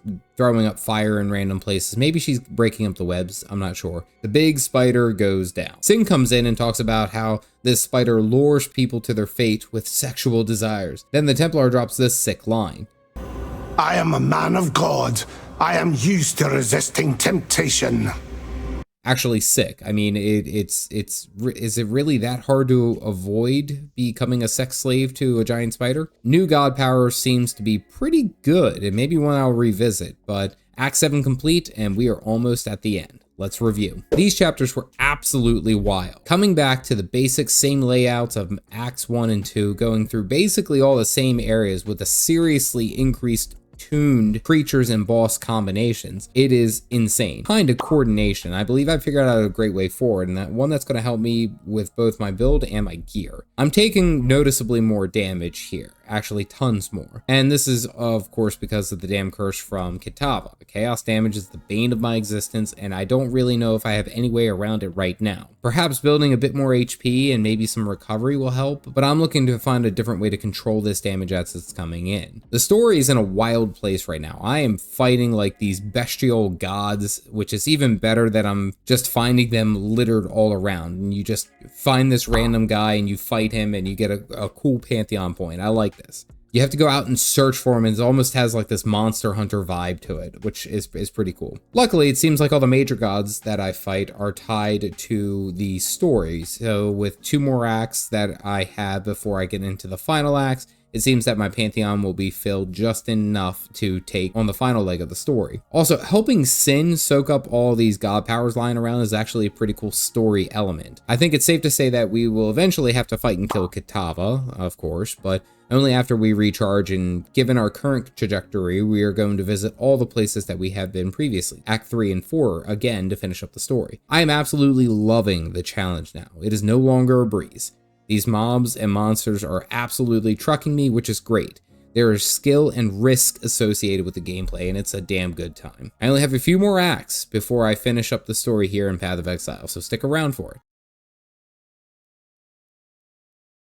Path of Exile can both be incredibly hard or fairly simple, and it really boils down to what you build and how you play. And just about every class has an optimized route that can simplify most forms of content, at least for the main campaign. As I've been playing through Path of Exile for the first time, rocking through Act 8, I decided to take my build on a wildly new direction. My Reflect Tank Templar was falling off, so now it is time for a change, and a change for the better. After a few small tweaks, this build is absolutely unstoppable.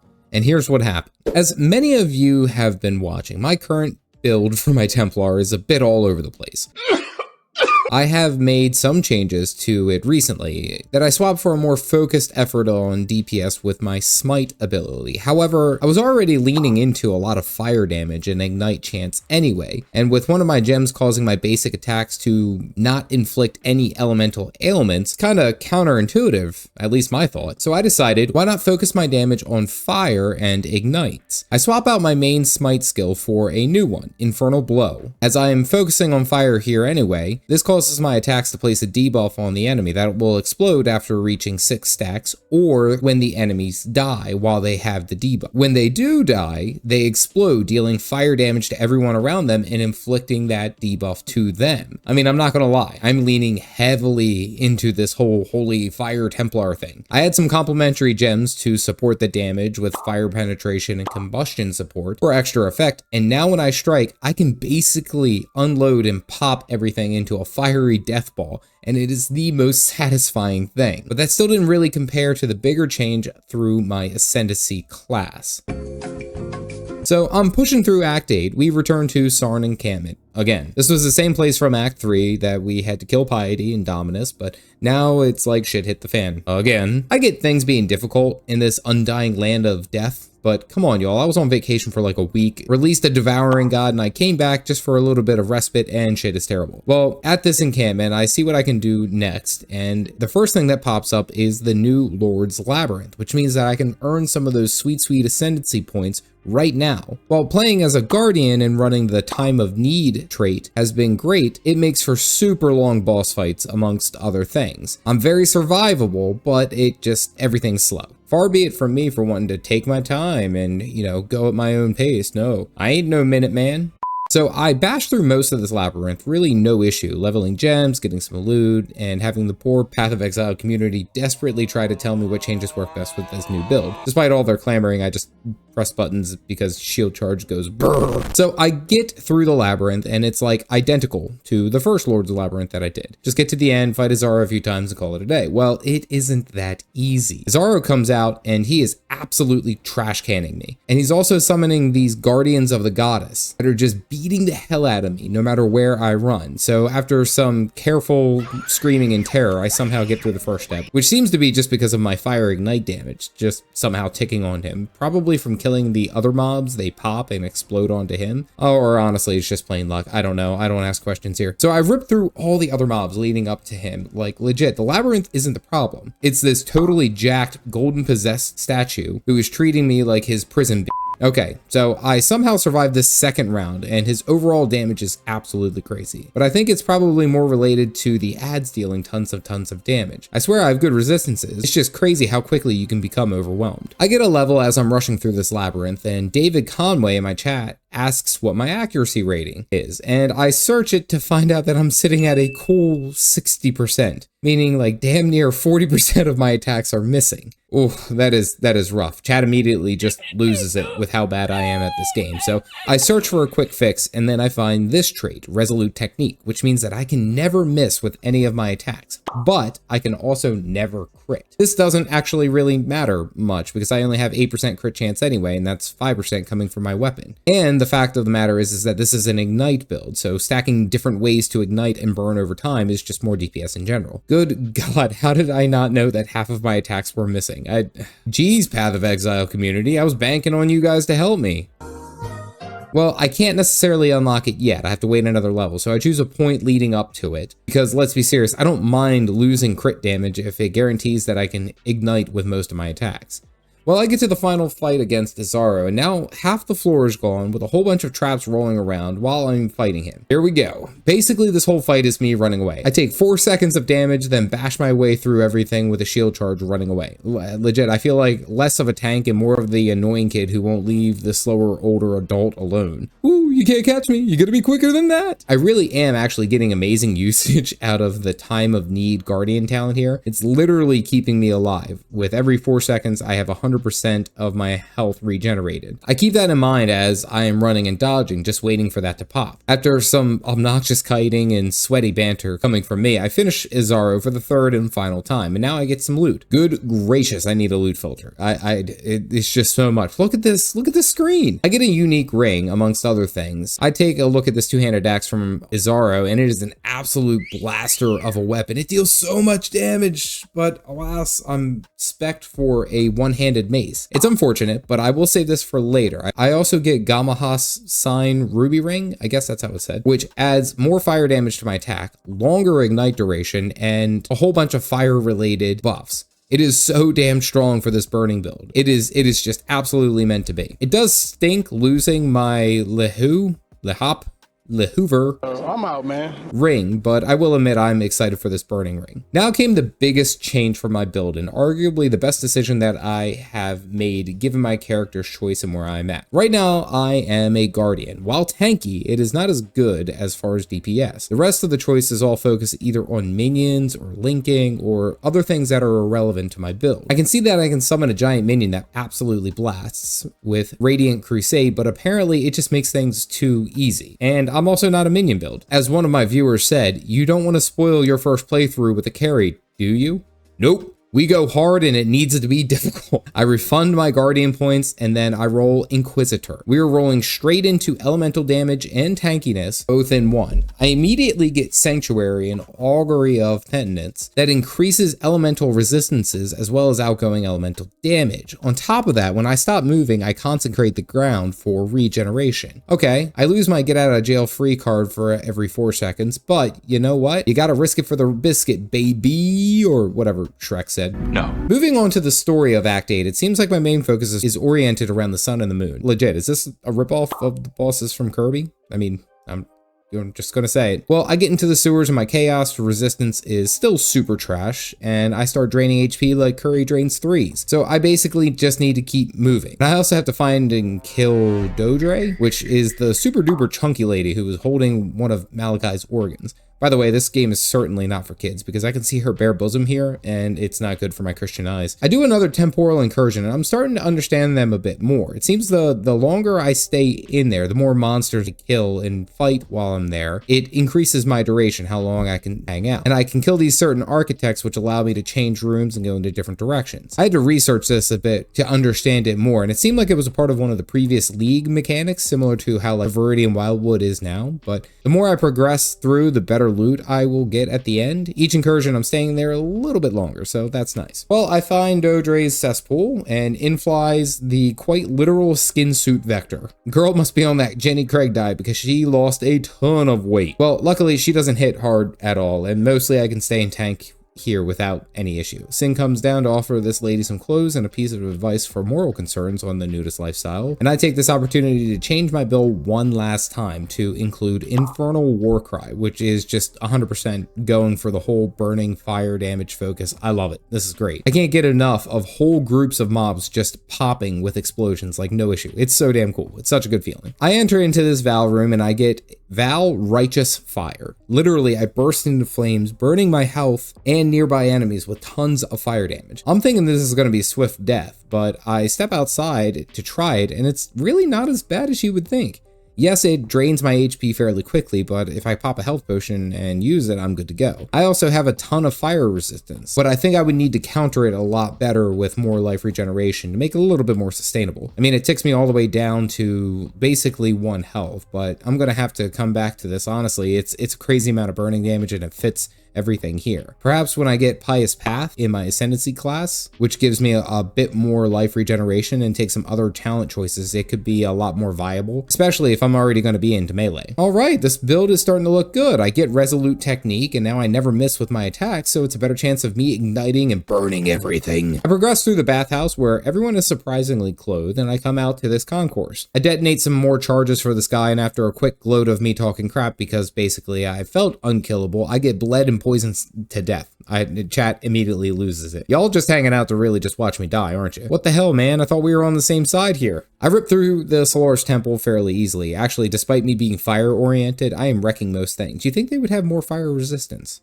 I spawn one of these abyss portals, which apparently I have to chase them down for them to work. This seems like another previous League mechanic. But the more I chase them down, the more loot I get. Okay, I could play that game. Playing cat and mouse for a hole in the ground. Nice. I beat the heck out of most of these mobs, and now I get to the final opening, and there's a mess of angry mobs, and they all hit really friggin' hard. Another time for me to kite and run away like a little BIM. I thought I was gonna be like this stoic, stand my ground, like, you know, Templar Crusader, but I just run away screaming every single time. It never fails. I will admit this drops a ton of loot, which is pretty nice to know. Given a renewed focus of getting some more life regeneration, and hopefully the use of the Righteous Fire into my build, I spec into some HP increases to help boost my total life. Can't have lots of regeneration and have it be effective if you don't actually have a lot of HP to work off of. I get to the top of the temple, basically where our Holy Gem lady used to be. I miss her giant personalities. That's it. Well, I now fight Dawn, the Harbinger of Solaris. Oh, all right. I stand here and basically tank everything to the face. No issue. This really wasn't. I kill the Bernie boy and grab the Sun Orb, which I'm assuming is important, but at this rate, I just feel like a ransacker. I'm going into every temple, destroying everything in my path, looting all the items for their glory, and then killing everyone on my way. I'm probably not morally okay. But anyway, here we go. I head back to the encampment to start killing some of these optional quests bosses, which you know are still holding some of the free talent point choices, the passive points, and I decide to take a look at the loot filter options. Tons and tons and tons of comments and people telling me that I should have a loot filter. Why don't I get a loot filter? You were so bad, get a loot filter. I have heard you. I am on it. Relax. I get the never sink loot filter, and holy crap, it does make a massive difference. What a great add-on. Simply load, and now I can see all the good loot on the ground. Also, the cool feature that I wasn't aware of is that when I get something valuable to drop, it appears not only on the minimap, but a specific sound effect will play to catch my attention. All right, you guys were right. During this time, also this is pretty unique, I start picking up maps, which I'm guessing is the famed endgame feature that everyone talks about. I get one called the Bone Crypt map. That is definitely going to be something I look at later down the road. Also, a cool note is that I start taking some of the other fire mastery lines, like this one, Arsonist, that adds a damage multiplier to my ignited debuff, making my damage skyrocket. I am really liking this build and its affects. Something about bashing and burning everything around me and then charging through them, causing them to explode with a shield, is pretty damn awesome. I find the Ankh of Eternity for Clarissa because she's still in love with her dead husband, tollman, or boyfriend. But really all it does is summon a lot of dead boys out of the ground like a backed up septic tank, and then causes her dead lover to come back, and he is actually evil and wants to eat our faces. Oh my goodness, who saw that coming? No one. I mean, I get trying to save your spouse, but there has to be a better way. Perhaps getting an appropriate card for someone mourning the loss of their loved one. Drop Super Somber Templar line. Child, I've seen resurrection. It was nightmarish, not beautiful. I take a look into a mirror to fight this reflection boss who is legit like ripping me to shreds. I'm taking so much damage from everything here. But luckily it seems fairly equal as he's burning while I am running away from him. His minor god power is kind of meh. You take 50% less reflected damage, which is probably good for niche uses, but only meh. Now I move on to the moon orb, which I get the sun and the moon orb dual fight, literally just stealing crap from Kirby. Again, just saying. Well, anyway, I climb to the room to fight Dusk, the harbinger of Lunaris, who is tickling me with all of his frosty arrow bolts. But hey, this is also Piety's old room. And somehow throughout the entirety of the Lunaris temple, all the blood is gone and now there's moonlit water. Like I was gone a week and the plumbing here has to be so wild for it to clean up that fast. Well, in my levels, I also pick up a few more health pool increases as well as a health regen for every uncapped fire resistance that I have, which after some digging, it seems like it's my total resistance, my total percentage. I may have that wrong, but if I have it right, I have a lot of health regeneration just passively. With this new build towards the end of this act, I said, you know what, let's try out some wildwoods. And to my surprise, I'm actually doing very well. Yes, some things hurt and some things blast me, but overall, I'm able to manage through most of the wildwood without concern. I need to finish up this Gemling Legion, which makes me believe that they were related to my scantily clad gem lady. And I was kind of right, I guess, but these guys weren't anywhere close to touching me. I'm ripping through hordes of enemies and mini bosses without issue. Easy breezy, beautiful. Girl. I enter this valve room and get something called Sacrifice at Noon, which seems to be like a modifier related to the maps. That's pretty cool, honestly, in my opinion. I used my shield basher to rip apart the Gemlin Legion, no sweat, and now I get to take the orbs I collected to the harbor bridge. I can see where this is going. I enter the harbor gate and use the moon and the sun orb to summon Lunaris and Solaris, which is kind of cool because they spawn out of like the statue that's right there. They were there the whole time. Solaris has a spear and a shield that burn and hit pretty damn hard, but Lunaris has moon sickles that dash through and slice you up. When one of them is fighting, the other uses their skills from above and vice versa. I'm not gonna lie, this is a pretty wicked boss fight. Tons of affects happening, lots of damage and dodging. Oh man, this is just so cool. I kill Lunaris off first, and Solaris gets some added effects and skills. Lots of burning, but guess what? I burn harder, baby! Not gonna lie, this chick is pretty hot, but after showing what kind of cool devil I am, it's pretty easy peasy. That was a horrible line. I get the achievement for finishing Act 8 and a unique ring that has a red socket in it. Pretty awesome. And also the new major god powers associated with them both reduce physical damage taken in different ways. I will say the Templar drops another banger line. Faith and solidarity go hand in hand. Petty rivalries doom even the mightiest warriors. Okay, Act 8 is complete. Let's go ahead and talk about this. I firmly believe in this act I've started to come into my own as far as my build and its specific playstyle. While yes, I've had the community assist me with some things, and it has been fantastic, seeing my idea of this build grow and develop into an absolute flaming beast of an Irishman over the course of the past month is great. I have loved the idea that I deal so much fire damage and I'm igniting enemies and I'm still relatively tanky even after changing from the Guardian to the Inquisitor lines. The story of Act 8 was honestly only alright. I mean, yes, seeing the damage wrought after Piety and Dominus were taken care of, for example in the Lunaris Temple being completely healed by, well, moonlight, that's all neat. And then the sun and the moon gods come down to fight us as the main final battle of this act. Overall, I feel like I was a little bit more lost on why we were doing this or what was happening and what changed. Perhaps I didn't pay attention enough. As far the Pantheon is concerned, I am on board for this completely, as this complements my build pretty nicely, as I get extra damage reduction, at least physically, and I can change up my build to be more offensive oriented. I do find myself being exceedingly careful with each new passive talent choice I get. I take each one of those points as wildly important, and look to improve things that I need to deal with now or in the near future. I find myself leaning completely away from the whole glass cannon full build, and focusing on a mix of offensive and defensive stats to balance things out. It is seeming like my build is working, as mostly I'm able to survive many different bosses and fights without having to do too much or having too much trouble to take them down. But again, this is just the tutorial for Path of Exile. On to Act 9.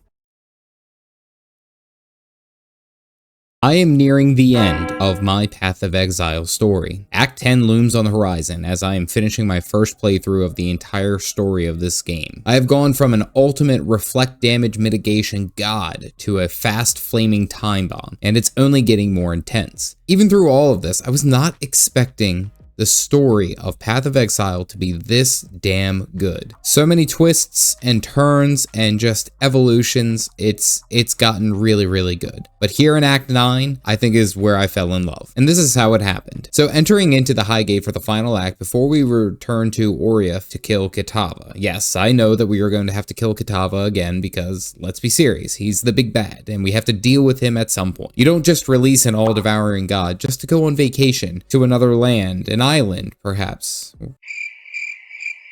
After you let the world burn. Oh boy, that's not a good look. Anyway, I'm continuing my Burning Templar build to fight and deal with all the enemies coming my way. While I have maintained a fairly strong resistance pool, I have focused on gaining more HP and regeneration, with the eventual goal of giving Righteous Fire a good playthrough. I mean, come on, it's Righteous Fire. It looks awesome. Well, to do that, I need to max fire resistance as well as get a whole bunch of regeneration to maintain it. And doing that full time, I'm going to need to look to improve various aspects of that regeneration, which I technically can get quite a bit of value with some extra fire resist, as it still grants me health regeneration per second as I am building, but that's just something I'm going to have to keep an eye out for. Well, I'm working my way through the blood aqueducts, which seem to be just pouring with blood. Clever name, I mean, I guess. Well, it seems that all the blood from the beast that I killed in Act 4, or at least assist in killing, is just pouring out. It's leaking. I mean, if the beast was as big as the mountain, I think it's reasonable to believe that there are hundreds of gallons of blood just rushing through the surrounding areas. But whoever Grinding Gears hired to do all the plumbing work in this game was on point. Like, incredibly well done. Oh, right. I'm supposed to be killing monsters. Because my build focuses on fire damage and ignite, I have quite a bit of fire penetration rolled in there to deal with specifically these types of mobs, who are burn proof, or burn resistant. As the main focus of my build is only really countered by these buggers, having the fire penetration just honestly makes them all melt with everything else. It's perfect. Well, I come across this group of mobs, and one rare one named Doom Laugh. I love the randomly generated names in this game because it's like, ooh, Butt Sprinkles, the terror.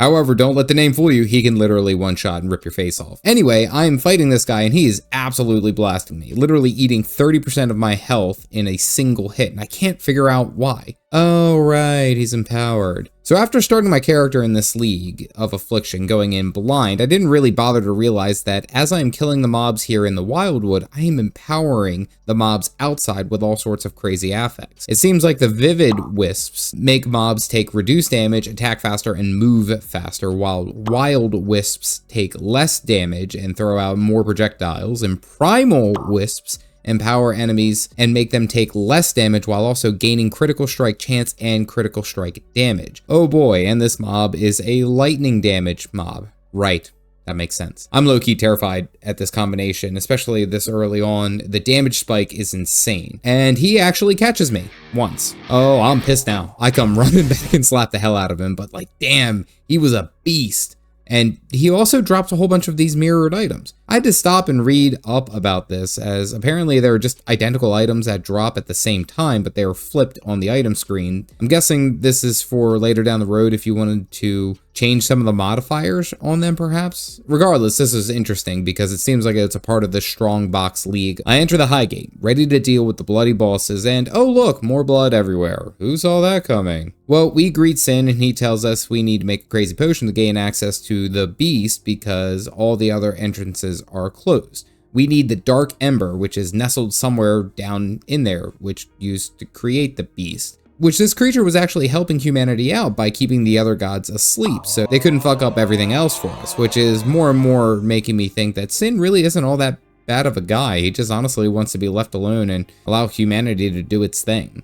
But it also appears that humans can't ascend to godhood, so that's kind of crappy, although I'm slaying gods right now and I'm holy. So our Lady Oyun, who was carefully placed next to our Gem Bay in Act 4, has been snatched up by Kira, another NPC from one of the previous acts who was corrupted. Guys, I can't just go through and kill all the NPCs in this game. There ain't gonna be nobody left. Well, I visit the throne and I find the decaying body of our beautiful Gem Queen. Oh, she shall be missed. And now it's time to take action. I'm not gonna let my dead Queen Bee's honor be desecrated like that. I'm rushing around the mountains, and for the first time that I can remember, I get frozen. Legit frozen in place. Now this was only for a second, but this is very, very, very concerning. Like being frozen into inaction while a mass of enemies bash me down is not great. I'm gonna get smacked. I'll have to pay attention to this down the road because it could become a huge problem where only a few seconds will kill you. I also saw that one of the Brine King's extra effects can prevent freezing, which is something I think I'll need to look into. I open up another one of these abyss portal thingies and it's actually going better for me. I understand what we're supposed to do here, and more specifically, how to handle it. Lots of kiting and screaming. But in trading for some jewels that seem to be related to one of your passive tree slots, there's like sockets that are all around that I think you can use them for. Well, after pretending to be lost in the mountains for a while, I take a lift down to the desert. Man, they just went like full Aladdin here. You remember Jafar threw him into a portal into the mountains and he was like all freezing? I have 3 daughters. I have to know the stuff. Well, anyway, going through the desert, I am finding tons of scorpions and mummies, but what's really funny is these little dinosaurs running around. And I legit laugh out loud because it makes me start humming the Jurassic Park theme song. So I kill a bunch of these and I come across the Immortal Syndicate. On research, it seems like this is just another league mechanic where you can periodically build these different syndicates up for safe houses and deal with syndicate members in the exchange for some really good rewards. I suppose the only thing that I will have to do is spend more time understanding this or have more experience here, like where the hell are they, how do I find them, and what are the rewards that I can get. But I do like that this game has implemented its previous league mechanics into other Affliction leagues, so if you had experience in them, you'll see them transfixed into future leagues, which is kind of fun. And it makes for a wild first playthrough. I make a change with my aura that specifically using Pride aura isn't getting as much of effect. As I've changed for a more focus on burning and fire damage, it doesn't make sense for me to do anything with a physical damage modifier. So I changed to the aura Anger and I instantly get a huge damage increase, just adding extra fire damage to my abilities. The fire build is just going crazy at this point. I absolutely love it. I find a windy knife and now I need to get some basilisk acid from, well, a basilisk, I guess. I help Ironheart with some beefy beasts, and I gotta say I love his voice lines. He may be my favorite extra character. We will be best friends, Beast, until we slaughter you!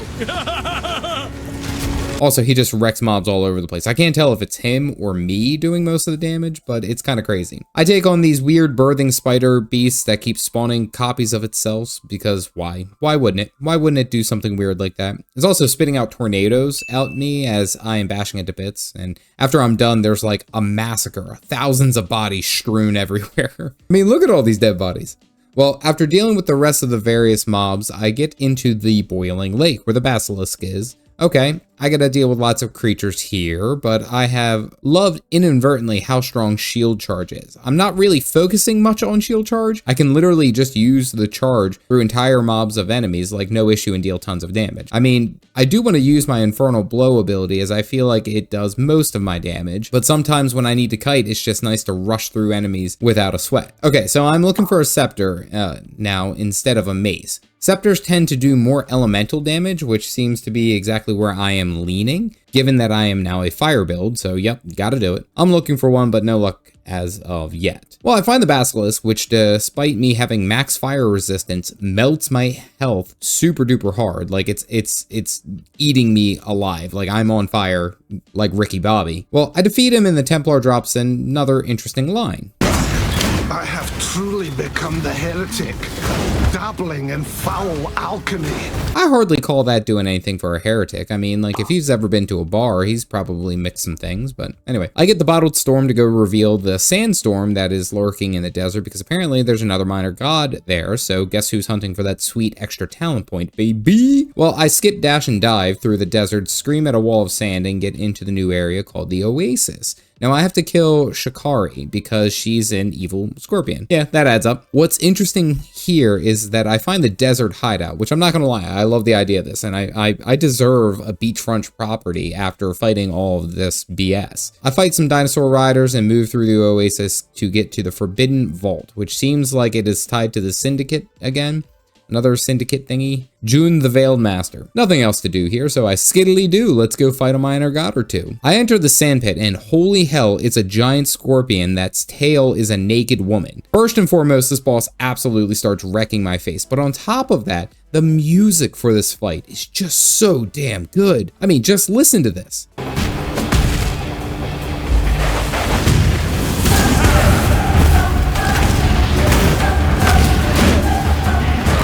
Well, honestly, she's putting a hurt on me while I'm killing all the scorpion babies that are popping out of the ground, so she's probably mad. I'm also getting this quicksand debuff that has me sinking into the pits. Holy hell, this is such a damn good fight. Lots of movements, quick actions, debuffs. This is what we needed. On top of ads spawning all over the place, is just so damn cool. Well done, Triple G. Well, after a few minutes of dodging and dashing, we kill the scorpion, and Sin comes down and says, Daughter! I mean, what?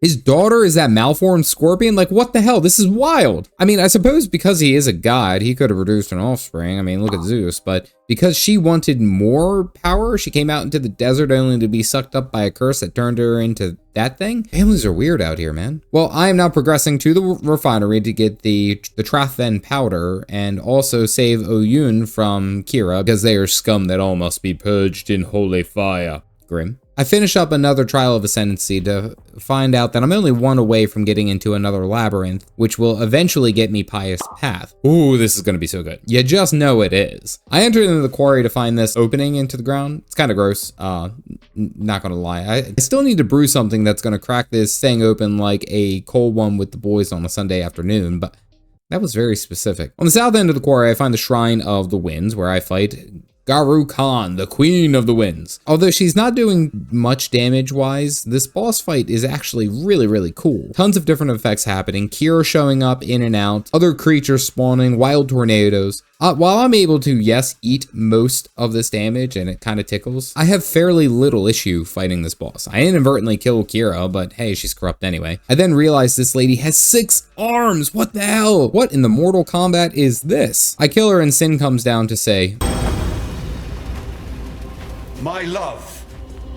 My love. Wait, he was married to the 6-armed lady? What the hell? That means that the scorpion chick was actually the daughter of the wind. Oof. I'd hate to be there for their Christmas parties. Oh man. I mean, let's be serious. It would be a bit of a kooky ancestry report if you ask me, but hey, you know, live your life. Well, I enter the refinery to find some powder, and I find this mess of baddie and creeps who just need the beatdown. Why wouldn't they? Especially this big tanky boy, General Addis, who is actually wrecking my face. The whole floor is exploding with periodic damage, and all of these Tesla coils are shooting offshoots of lightning.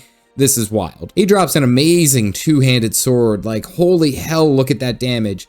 It's such a big slicer, and I'm hard tempted to switch away from my mace specialties and go in with this two-handed glory.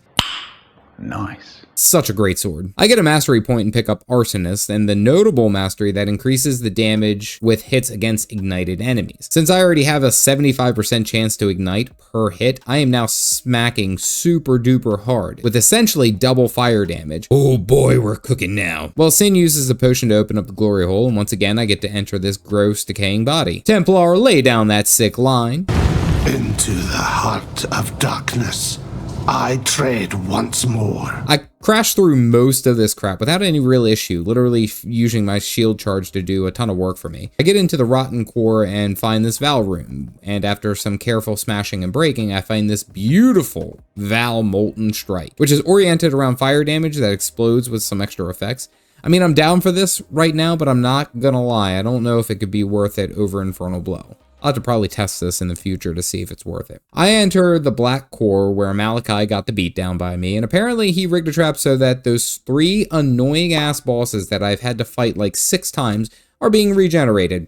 Again, this is getting obnoxious. Well, apparently I need to kill them again to fuse their bodies together to get the Dark Ember to come out of its hiding spot. I don't know. This is a whole hell of a lot of work for someone who regularly is in a loincloth and not wearing underwear. Into each dream I go. Dodre, Shavron, and Malagaro. Malagaro is first, and he is a little cakewalk with his misery area. The damage here is minimal at best. I'm able to bash and pop most of these enemies easy peasy. Then there's Malagaro's fight himself, which isn't really challenging, but he does put these exploding quills on the ground, which deal a ton of damage if you're standing on them. So after just some mild dodging and moving, no problem. Okay, 1 down, on to the other 2. Shavron's room is not a problem really either. She's fairly easy to get to, but man, when you actually get to her, she hurts. She does this chain ball lightning thing that deals so much damage, it's actually not even funny. Like, I get roasted so damn fast, and I'm looking around because I have a lightning resistance debuff that is making me take increasing more damage anyway, and I'm thinking that the lightning damage here is also critically hitting, so, oof. Woof, this was a tough boss, not gonna lie. But we eventually get her down. Okay, Dodre is the most recent pain in the ass that I've had to deal with, and she wasn't really all that difficult. Translating that to her room leading up to her, it's not that difficult either. She has these totems on the ground that pop up and produce a constant affect, which is mildly annoying because they sometimes make me vulnerable. But because Mama didn't raise no B, I also open up this abyss portal while I have all these affects on me. So after trashing like 1,000 enemies, I get to the Spirit of Dodre. I get to her and she really just does basic attacks and summons the monoliths that apply her debuffs, and it seems like they can stack. That's really about it. At a certain health percentage, she morphs and she supersizes herself, and then once she gets to 50%, she changes again and stands in the middle and starts screaming while summoning a bunch of these monoliths and dealing tons of damage to me. It's actually kind of a crazy fight, to say the least, but I kill her once again, and really, it just feels like this meme at this point, honestly, with these 3. Stay down. Final warning. Now they're all fused together, and they are called the Depraved Trinity. Enough is enough, folks. Just give it up. So I enter into this pit to fight the Depraved Trinity, and look at this ugly motherfucker.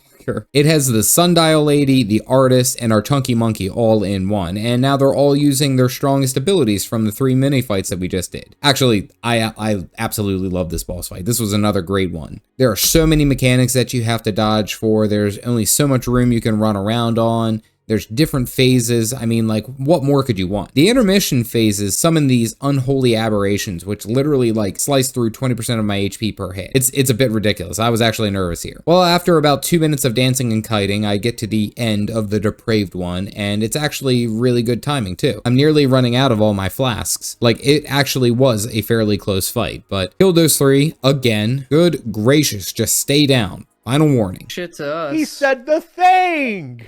We somehow roll out of the bowels of the beast to see the Roths sitting here, and Lily gives me nothing but sass. Like, I just killed a whole bunch of unholy creatures. But yeah, no, shit on me while I'm here too. Why not? Well, now we are hopping onto the boat one last time to head to Oriath to deal with the devouring god and put the campaign to an end. Let's talk about this act. So after changing my build in Act 8, I was expecting some things to be crazy hard, some things to truly surprise me, but man, this act was absolutely crazy with the story and how it evolved and where we have ended up. Like, legit, I was not expecting it to be this out of hand, and it is so damn cool. One thing that I noticed immediately is that for the most part, I'm on par with where I should be, I feel, as the story's progression. I needed to be at about the right DPS and tankiness to see the different phases of the boss fights, and also to be able to progress through the open world. What's interesting about this story act is that we see a bit more about Sin. Since Sin wasn't introduced in Act 4 the first time we were here, you really don't know that this man was the creation of the beast that Malachi was using. On top of that, in this act, you got to see that his daughter was corrupted by power and his ex-wife is insane. Like, this is some crazy stuff, and he's just chill as ever. Oh yeah. Man, it's whatever. What can you do? Like, dude, your daughter is a scorpion. How can you be so damn chill?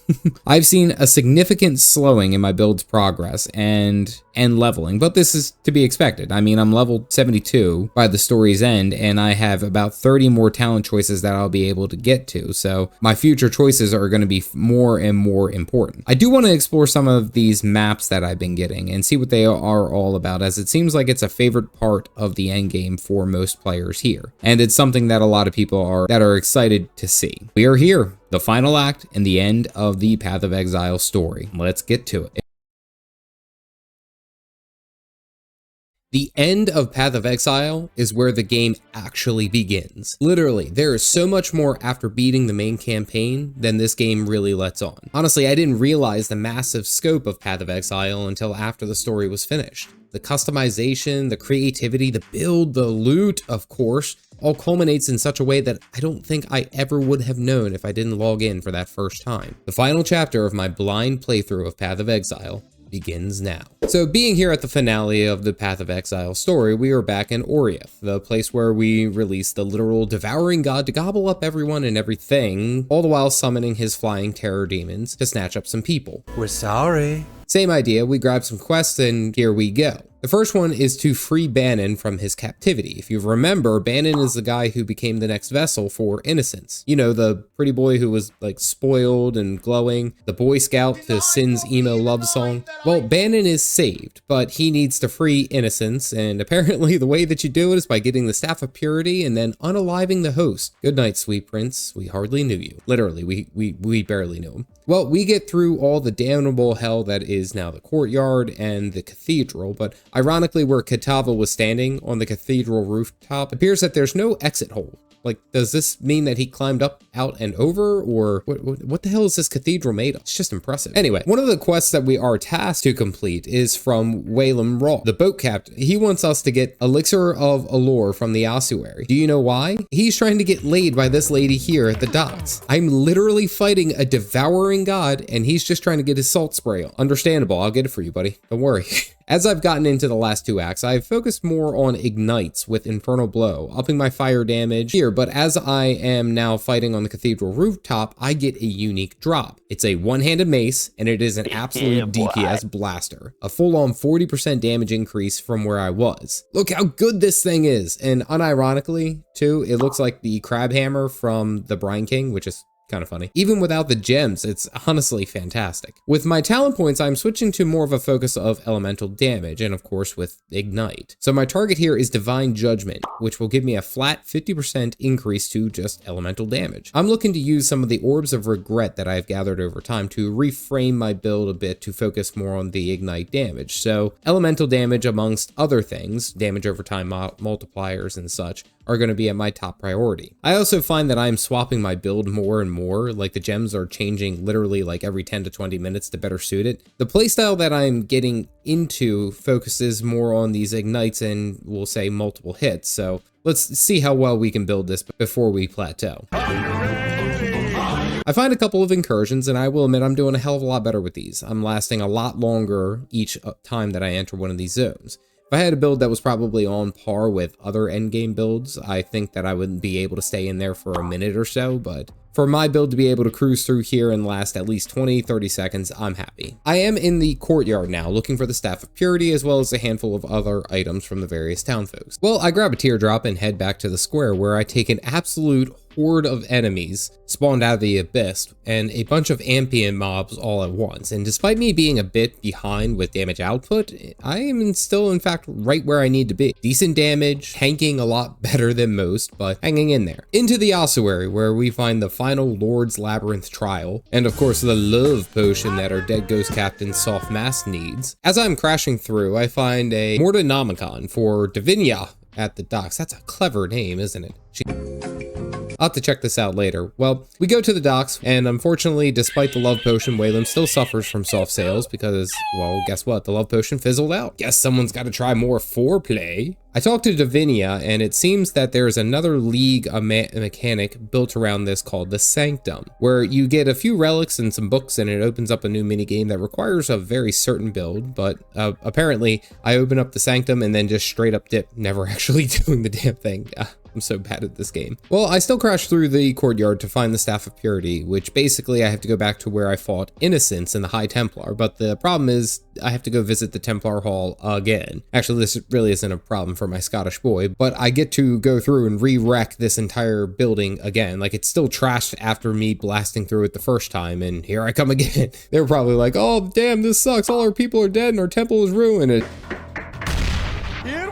We enter the Chamber of Innocence, which isn't so innocent anymore. I mean, look at the blood stain on the floor on top of the dead bodies, just saying. Oh, and look at our Templar buddy, reassembled. Like, does anyone notice that his head is actually a lion? Like, I guess we bashed him in so bad that they couldn't reattach it. And they're like, well, shit, what are we gonna do for him? Hey, Chief, this is completely unrelated, but there's a zoo nearby. What should we do with the animals? Oh, by the way, he's got wooden peg legs. They just threw him together with whatever they had nearby and said, F it, he's fine. Well, this fight progresses actually similar to how the first fight went, but damn, things do hurt here. These red death beams absolutely cook me and take up like half of the damn screen. Woof. It's a ton of blood and bleeding damage as well. Everything hurts so damn bad. He's also summoning his constructs that chase me down to swing at me while I'm running away, but I nearly get like a full one slap and nearly die from that. Well, after some dancing, we get our staff and kill our reassembled boss again. Now they're gonna have to like use a giraffe or something. Bannon gets the staff and takes one for the team by summoning Innocence, which literally he just gets popped. And here's the golden boy again. What a pain in the ass. I like Bannon too. Also, folks, this is what happens to you when you accept coffee in your life and like and subscribe. I don't know if that's accurate. Well, I have to head back to the control blocks to kill Vienta, who was one of the supporting characters from Act 5, but now is evil and must be purged. Like, I've said this a bunch of times, but stop making me kill my old friends grinding gears, jeez. Well, I find her and apparently she's become corrupt. She got too close to the hungry boy and now she's like some weird quill demon thing, I don't know. She throws a whole bunch of grenades on the ground and laser beams throughout the arena, but apparently this is all heavy hitting stuff. I just straight up eat most of it. The bombing runs, the grenades, an easy boss boop, and here we go. It is time to end Kitava. Innocence uses Solar Beam after waiting one turn to crack open the canals, which is basically ruined because of, well, demons. Then the Templar drops this sick line. Listen to this beauty. Find the path of righteousness once more, my Lord of Light. I shall be honored to fight by your side. Ooh. That is just awesome. Fool in me runs into the Wildwoods, and I am beating down some of these enemies, and apparently I leave the Nameless Seer, which apparently gives you a free unique item. I find him, and I just straight up run away, and chat has an aneurysm. This was hilarious after the fact, actually. I come out to deal with this absolute tank of a rare mob who's both wild and primal empowered, and resistant to fire damage. This is just a straight up wet noodle fight. He takes a long while to go down, but eventually we get him, and some of chat reminds me that I should do the third labyrinth before I fight Kitava again. Well, Kitava is going to give me the extra elemental reduction after I defeat him, so it should be done now, but mama ain't raised no bee. We're taking this on, and then we're going to go deal with the lab. Chat starts taking bets how many times I'm going to die in this fight. Everyone says 3 to 7 to 10, multiple deaths, but I'm here to make sure that I don't die a single time. I get to the entrance of Kitava, and our boys Sinan and Innocence are here to chit-chat, talk about what we need to do. Well, it's time. Let's go deal with this overgrown bee and take down the final boss of this game. Why did you throw me gloves? To catch these hands! Starting off, Kitava's initial damage with his melee swings aren't all that bad, or not even his red face beam, but it is his fire breath that absolutely wrecks me. Literally, I melt faster than I can heal. Luckily, I have a couple of flasks that keep me up just for the meantime. I get him down to about 75%, he pops out his heart, and now I get to beat it down. He scoops up his heart again and just straight up snatches Sin. And I thought he ate him. I was yelling. I was like, oh my god, he ate my boy. Well, standing here, I nearly get fried because of the fire damage, which is an absolute melter. It's just, it's so much. I can only imagine if you didn't have max fire resistance. I take some damage from his other orb abilities, but it really isn't nearly as bad as his flame breath. Well, out comes his heart again, and these ads are actually wrecking my face, literally doing tons of damage. Holy crap. I'm DPSing his heart, and then he sucks it back in and snatches up Innocence. He does his big face beam and gives me a chance to free Innocence. Now we're down to the last 30%, and he incinerates the entirety of the platform.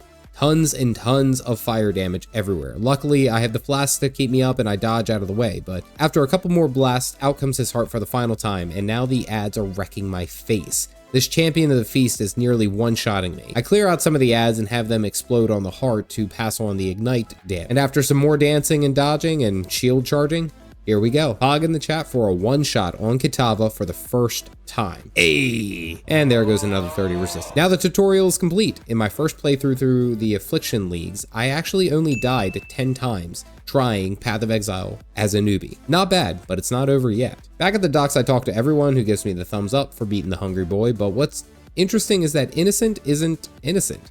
He needs time to contemplate for the millions that he's murdered by taking a vacation down south, probably somewhere on a beach. The Roths are generally displeased, but when are they ever happy? But they also want to take me to the Korai shores, and this is where the game truly begins. After hearing everyone say that maps are the true endgame of Path of Exile, I needed to see what this was all about. Many of them are tougher, more challenging than any boss mobs that I have faced thus far.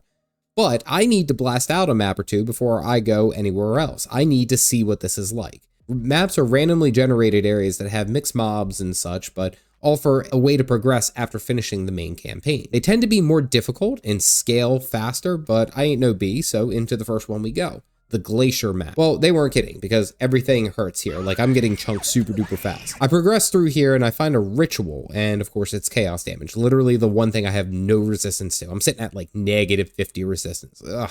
I finish the ritual, which allows me to be able to pick up a unique item depending on the amount of rituals that I do, which is pretty cool. I find a couple 6-socketed items, but they're not linked, so and into the glacier we go. I enter in here and there's a trial master, which is an ultimatum, which basically traps you in a ring and forces us to handicap ourselves for a roll at better loot. Well, I run around smashing these mobs as a fart cloud chases me the entire time. I can finish this now and progress further, or I can just take the loot and go. But I want to make it more challenging. I don't want to see how much I can handle. Well, as soon as I start it, I get cooked instantly. So it seems that I can only do the first one. And it seems that I can only die a total of 6 times within any given map. So now I know where my upper limits are. Now that I failed the ultimatum, I don't get to do it again. I find another ritual and pop through that one, but then I find a third one and get absolutely wrecked. Again, chaos damage, just, it's so much. I gotta get some resistance. I finish the ritual and grab the sanctified flask, and now I get another abyss event. Amongst all the other mechanics and the mobs in this place is just me kiting. I'm running away all the damn time. That's all I'm doing. I just run away. Well, I get to the final boss area, and apparently it's Rektar the Breaker, who is actually super easy because all he does is just hop around and then gets tired. Not really challenging, but I imagine the damage would one-shot other squishier players, or if I didn't have as much defense. I get to take a look at the Atlas skill tree, and holy hell, look at this thing.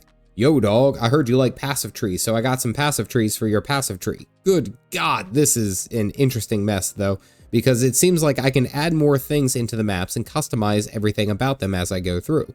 This is such a damn cool feature because the end game isn't random. You can kind of make it into what you want it to be. The next map is the Flooded Mine, and I hit a delirium, and I will admit this run, I am absolutely wrecking everything, just crashing through everything, taking far less damage than what I was in that previous map, but moving a heck of a lot faster, and it's pretty awesome. I bash through most of the map with little issue, and then I find the boss and kill him accidentally. Map complete. I take a look at the Atlas, and I knew immediately that I needed to be able to summon my boy Einhar. Yeah, buddy, he needs to come back in here with his Beastie Boys. Well, there are some extra map effects that apparently I missed, and chat reminded me, so I hop back in to go kill some more mobs, and I get 2 items that drop. 6 link chess pieces, which is apparently some of the best gear in the game ever. Like, 2 maps in, and I get some of the best gear in game. Chat loses its mind, people rage quit the game, leave the server, uninstall. I looked up how rare this item drop was, and apparently it's a 0.0002% chance. People play hundreds of hours and never get this lucky. I got it on my second map. This is nice. Well, I wasn't quite done. I 6-linked the Infernal Blow into my chest piece, and now we are thumping, averaging 14k damage hits with like 15 to 20,000 for my ignites. Oh, it's go time. I start working on some of the other maps and run into this guy, which is apparently a rogue exile, which is interesting because he actually kind of behaves similar to a real player. And he just straight up roasts me. No hesitation, lightning damage. I feel like I die so quickly too. This happens a couple of times and I'm furious now. I cheese him with shield charge and ignite and then just running away, but because to hell with this dude, that's why. Well, I enter into a Val room here and die again, but I don't teleport out. I just teleport out to the Val room, so I'm now starting to see why this is so difficult, and I'm understanding why things hit so damn hard and why some players would suggest that I need a build. I get some more gems progressing through this map, no problem actually. I beat this boss and kind of make it a point to try to clear out all the mobs here because they could have some very good loot if I'm paying attention. Why not see what I can get since I'm already here? I see that I also still have the Lord's Labyrinth available, which means I can finally get Pious Path. Oh boy, here we go. I have never died in the Labyrinth yet before, but I didn't expect this lightning mob to nearly one-shot me. Luckily, it was only at the beginning and not all the way through the end, but this is stressful now because I can't die in any of my attempts. I have to one-shot it, which is scary because Azaro, if I remember, trucked me in the previous labyrinth. Well, I dashed through to fight him, and sure enough, he absolutely is pushing my face in. Like, legit, he nearly one-shots me as I'm going through this arena. Luckily, I used the same strat as I did last time. I ignite everything and run away like the little bee I am. A couple more boops later, now I fight him again. This absolute beast comes out. I see that he has these conduits which seem to empower him, and I should probably deactivate to keep him from having any extra massive advantages, but I can't deal with him being any stronger. Well, I'm running around turning them off while also stacking ignites on him, and somehow I kill him and get another level. And this time I also got the 50% increase to elemental damage, but I am now kind of curious of where I should allocate. I get some extra armor and elemental resistance, but honestly I'm probably going to have to regret most of these as I'm starting to see I can't tank as well as I used to. And I need to be able to pop enemies before they pop me, really. Well, I get to the final encounter with this overgrown statue, and here we go. We got some traps moving around on the floor, spikes shooting from the wall. Oh boy, it is game time. Well, I do my best to kite dodge and ignite while running away because he can absolutely roast me if I'm not careful.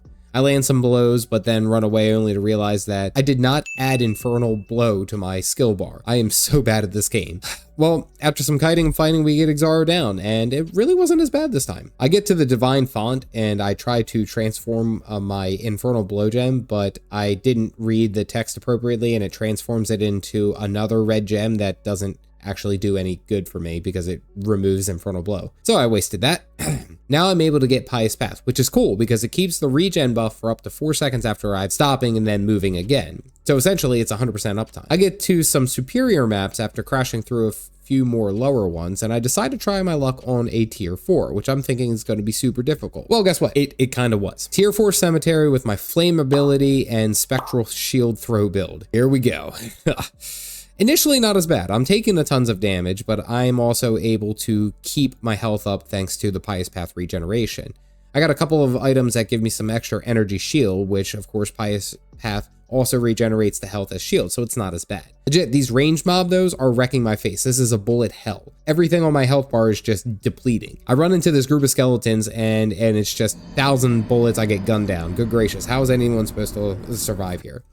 Well, after coming back, I smartly use flammability and then spectral shield throw, which allows me to stay at a safe distance while also igniting and burning enemies, which is a lot better than what I was doing. I do notice that even though I'm taking damage, I seem to be getting like stunned every couple of seconds. I stop my animation, I stop my action, and that's causing me to get caught, which is, again, probably going to be a bit of my own problems down the road. Well, I get slowed and then roasted again, and after a lot more cautious play and heavily more amounts of kiting, I kill most of the mobs on this map without issue. But I am starting to see the foundations of my build fall away, and why melee may not be as strong as I once thought it. Funny enough, I get into the boss arena and take him out, no issue, one shot. So that's kind of ironic. Well, I think now is as good a time as any to talk about the final act. So Act 10 really wrapped up the story well for me. It absolutely was a climactic finish that I was looking for, and without it being too really drawn out, you know? The last act was fairly simple, quick to get through, and I absolutely loved it. We knew who we were going to fight, and we just went and did it. The story of gathering innocence back from Bannon and Sin's reconnection with him was actually a good juxtapose of the normal light boy good, dark angel bad kind of thing. I love the fact that as soon as he came back, he began apologizing to Sin for all the evil that he's done and vowing to make it right. Now, the other side stories leading up to this made less of an impact on me when compared to the final dance with Kitava. Despite me not finishing the Lord's Labyrinth for the 3rd time, I was still able to take on the Big Bad and one-shot him, which was honestly a damn good feeling. Now, interestingly enough, I had been building my character in a way, my way, and doing a focus on my own build path, which is unique, and I had a lot of fun with it, but I'm starting to see why a crap load of damage is being taken, and I have no answer for it, and why I should be focusing on front loading all of my damage and focusing less on survivability. Now, having said that, I loved eating tons of damage and not being affected by most things, which was pretty awesome. But after Act 10, getting into some of the maps, it was rough. However, I will say the maps were very, very fun, and I see now why players say that this is the true endgame of Path of Exile. The capabilities of scaling it further and challenging yourself more with these randomly generated maps is such a damn good time. I only played for a few hours on these maps and was having an amazing experience. I loved it. Now, for sure, I know that my build got me to where I needed to in the story, but right now my build isn't going to work anymore, and it's barely working now. I can no longer be the face tanky, reflect damage Templar. I need to find a better way forward to deal damage and honestly stay away from mobs.